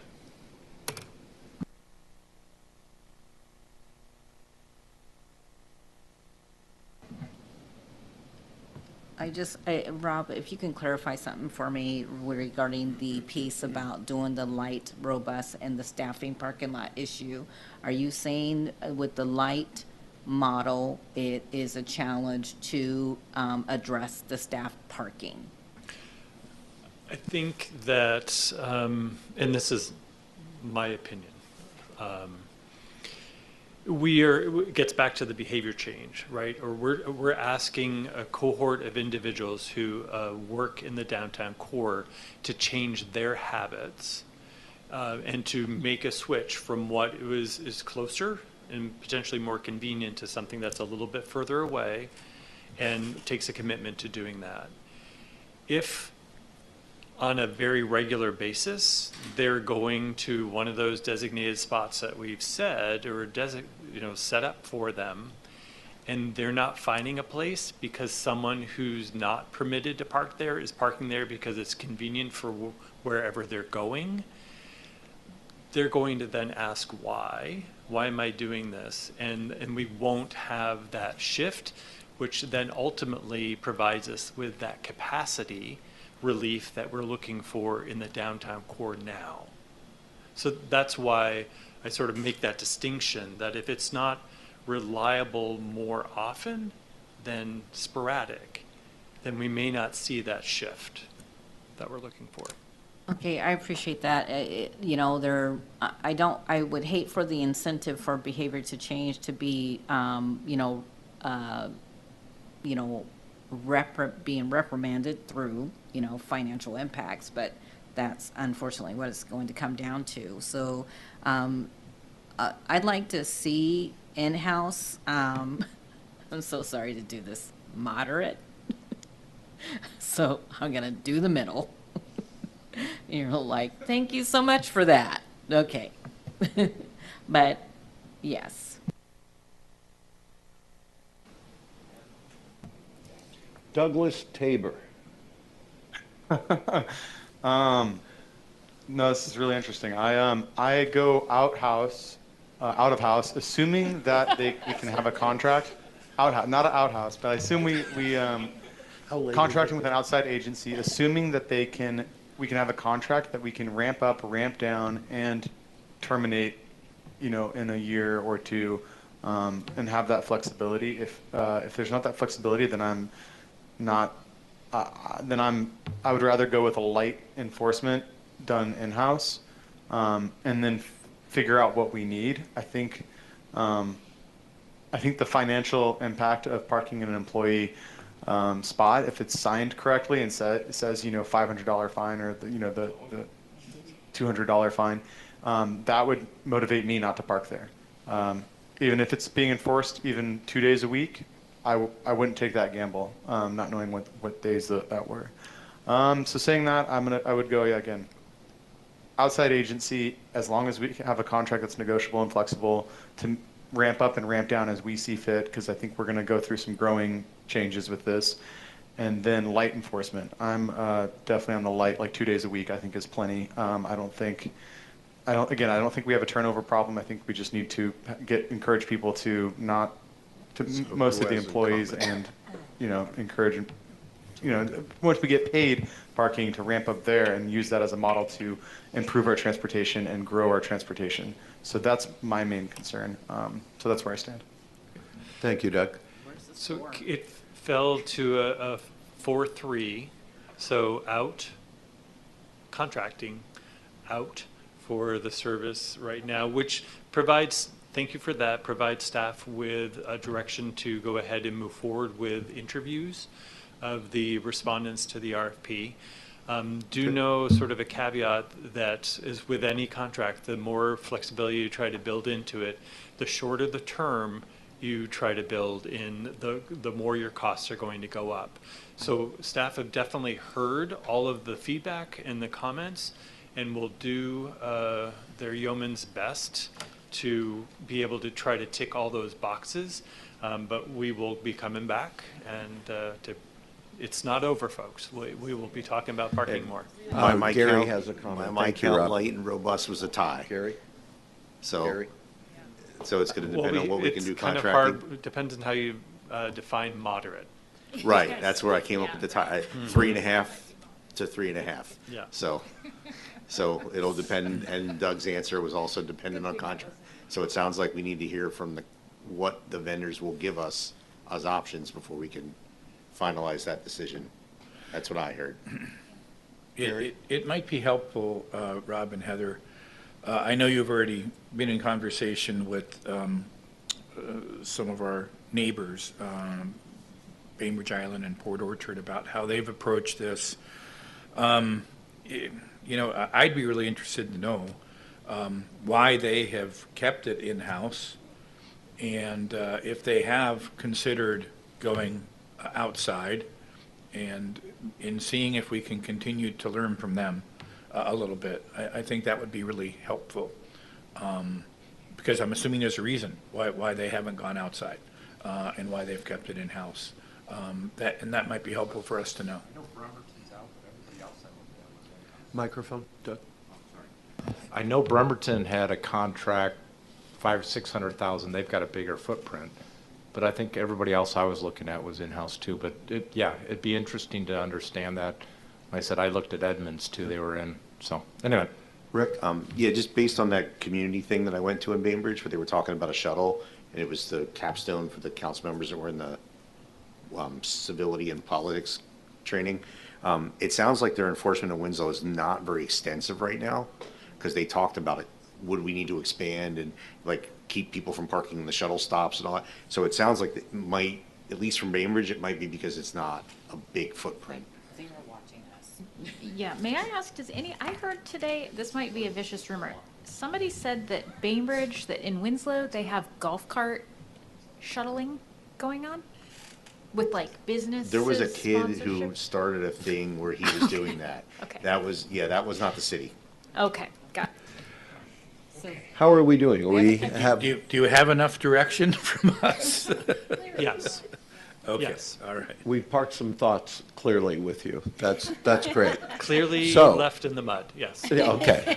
Yep. We're going to move on to item H, which is permit-ready accessory dwelling unit ADU program update by Heather Wright. And before I forget, Heather, the largest of compliments was shouted to your department today, and I'd like the city administrator to hear this. Peninsula Community Health, in front of its board of directors and doctors, facilitators, 50, 75 people.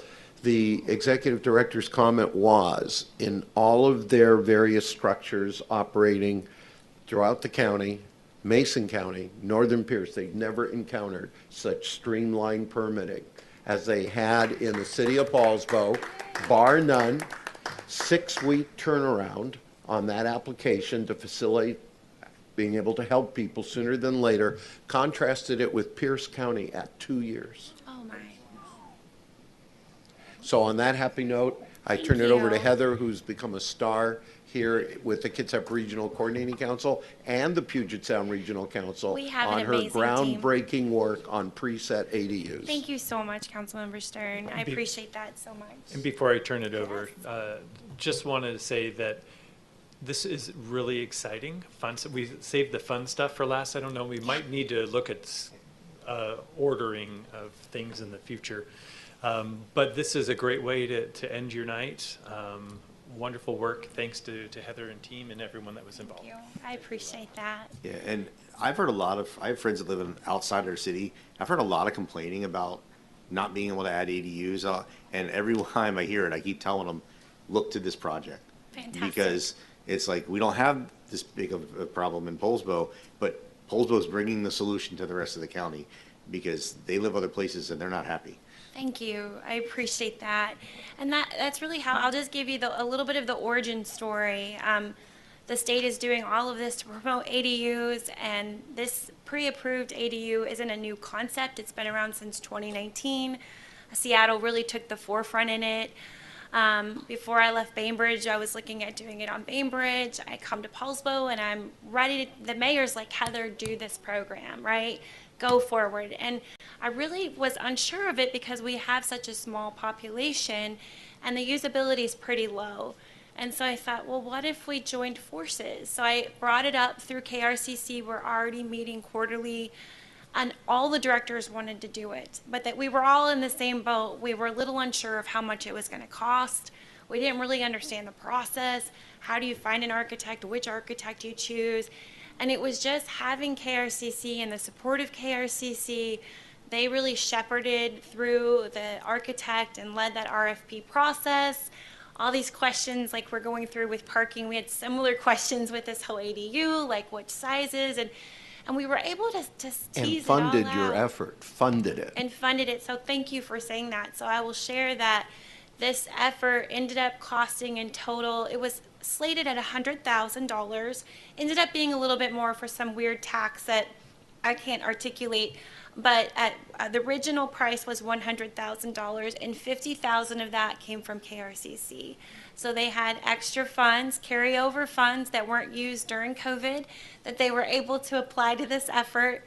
And then each jurisdiction only had to pay $10,000. So council, our contribution, and to make the story even better, that $10,000, it was actually about $11,300. That came from leftover dollars that we got from Commerce from a grant for housing action implementation.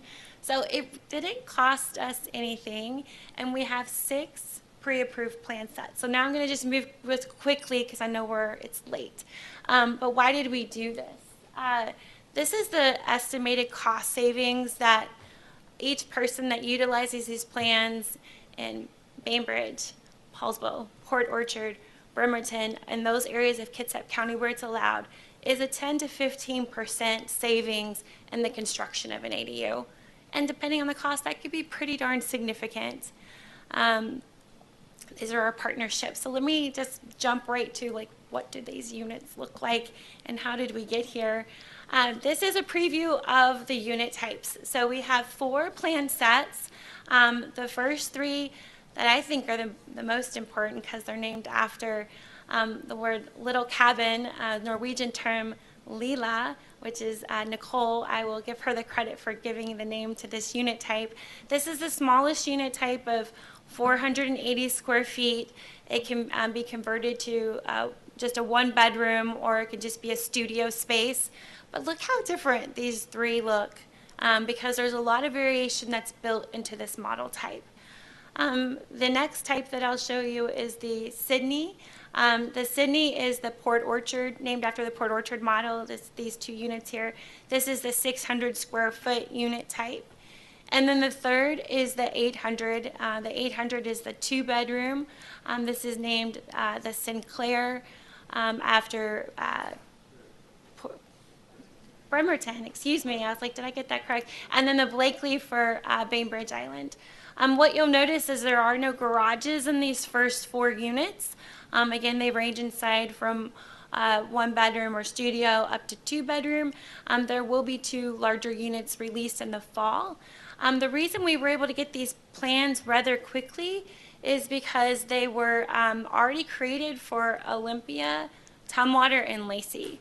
But then they were designed and fit for our jurisdictions to meet all of our building codes. So anyone that's watching can go to the building department in any of these jurisdictions. You submit a site plan showing where you want to put this on your lot. If you can demonstrate that you have room and you meet it, the code requirements, then you can use these plans for free. You still have permitting fees, and I'll go over those in just a second.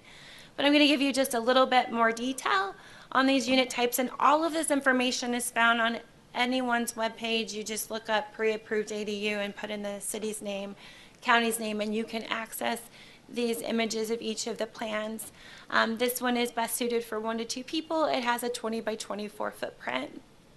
In addition, you can get a more detailed floor plan for each unit type. And you'll see this has a living, kitchen, bath, and bed area. And as I said, these are designed to be very versatile. You can easily change out the roof pitch, the window trim, and the door type, and the siding.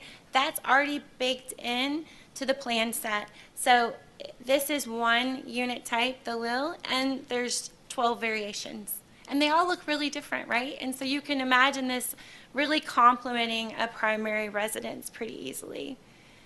And then just to give you a sneak preview of what's coming, this is a 1-story carriage home, 3-bedroom, 1.5 baths, 1,000 square feet. This plan was brought forward to KBA, and we received input from them to ask them what they thought was most likely to be used. And then this is the next type. This is the one with the garage. It's going to be able to be constructed with a 2- or 3-bedroom garage, depending on each person's needs. So this is a very versatile unit type that's also going to be a 1-bed, 2-bed, and a 1-bath, varying in size from 6 to 8. It could go up to 1,000 square feet. But the fun doesn't stop here. So I have 2 more things to share with you all, and then we can move over to any questions. One thing that Diane has been leading with the building department is looking at our fees, because some jurisdictions, I think all jurisdictions, have proposed some reduction in fee to further entice the use of these plans, and also because they've already been pre-approved. They've already been reviewed by our building and engineering team, so there's some cost savings that we can provide to those that want to use these plan sets. So because of that, we are proposing some changes to the fee schedule to reduce the planning fee and the building fee and engineering fee slightly, as well as reducing some of the connection fees, eliminating connection fees if you are using the existing home utility connection, and unless you plan to condo to the unit, because if you do plan to condo, you're going to need your own utilities. But there are some proposals to reduce the park traffic and storm fees for those units that are 800 square feet or less. So we can implement this readily, but we will be bringing forward an amendment to our fee schedule to you all in July is what we're anticipating. Anything else about these changes? Okay, great. General facility connection fee. Did I do that right? Fantastic. Okay, and I'll leave you with this, because like every good plan, we don't want it to sit on a shelf, right? And we have a team of people here that want to see these get constructed. And so we're hoping to make that closer to reality. So the first thing we're doing, this was a great suggestion from Councilmember Knoll, was to get an estimated cost to construct each of these units as if you were buying a shed at the shed store. You know about how much it's going to cost. So we have BJC from KBA is putting together a list of the estimated costs to construct these units. So we're really hopeful that that is going to provide certainty not only to those wanting to construct, but I've had conversations with the banks, and this also gives them the certainty they need to loan on a second unit. So it's beneficial all the way around. We're hoping to get a list of builders that are building these units, have built these units, excited to build these units. And then with the power of Kim, anything can happen through a grant. So we're hoping that Kim Hendrickson can leverage some of these efforts and actually get some of these units built. So we're looking at city property as a potential. We need to have a model somewhere, and what if Poulsbo was the first? We did it with Nordic. Why not with these pre-approved ADUs? And last but not least, I hope to invite all of you all to a consortium. I have tentative dates, September 18th through the 20th. We're looking on between a Thursday through a Saturday, where we will have people available to help answer any questions, bankers, realtors, those that have built ADUs, and also someone to speak about how you can condo your land, because we really think that's going to leverage some of these efforts. So with that, I will thank you all for your support and interest in this program. I couldn't have done it without you all. You've been on the forefront of so many of our housing efforts, so thank you for contributing and trusting the process. So let me just kick this off. I'll be brief. Look at the 600 or 800 or even 400, and now picture them next to each other in a cluster of 4 and 4, forming a horseshoe, and an inner courtyard that creates, with families being able to interact, or individuals, and share and pool, and creating these little mini communities, whether it's for childcare, from each other, by bootstrapping and working with themselves, and create under the condominium law, and keeping it at 12. And now look at the cost savings, sense of community, and the opportunity finally for young people and working people to start bootstrapping some equity instead of rental, and realize a portion of the American dream. That's my dream. I'll be quiet on that note. Who wants to follow up? Brett? Yeah, no, it's great job. I mean, and even those follow-on efforts, getting estimated costs, getting builders who are interested, all that, it's just going to help the effort move forward. I think it's great. I love that there's some two-story designs, because I can think of some properties in town where a two-story adds a view, and that might make the owners want to do this, where normally they wouldn't want that because they might feel it's detracting. But being able to go up to a second story and that person gets a view, now suddenly makes it attractive. And we need to move immediately on trademarking the power of Kim, and having that, because that needs to be part of the effort moving forward. So TM.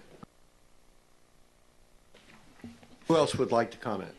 I just want to say there's someone that I met recently in the last year or so who lives nearby here on Fjord, and she has a lovely house and but doesn't know. She's curious about this ADU thing, and this whole thing that you've outlined may just answer all the questions that she had for me, like in one shot, which is really great. I'm grateful. Yes.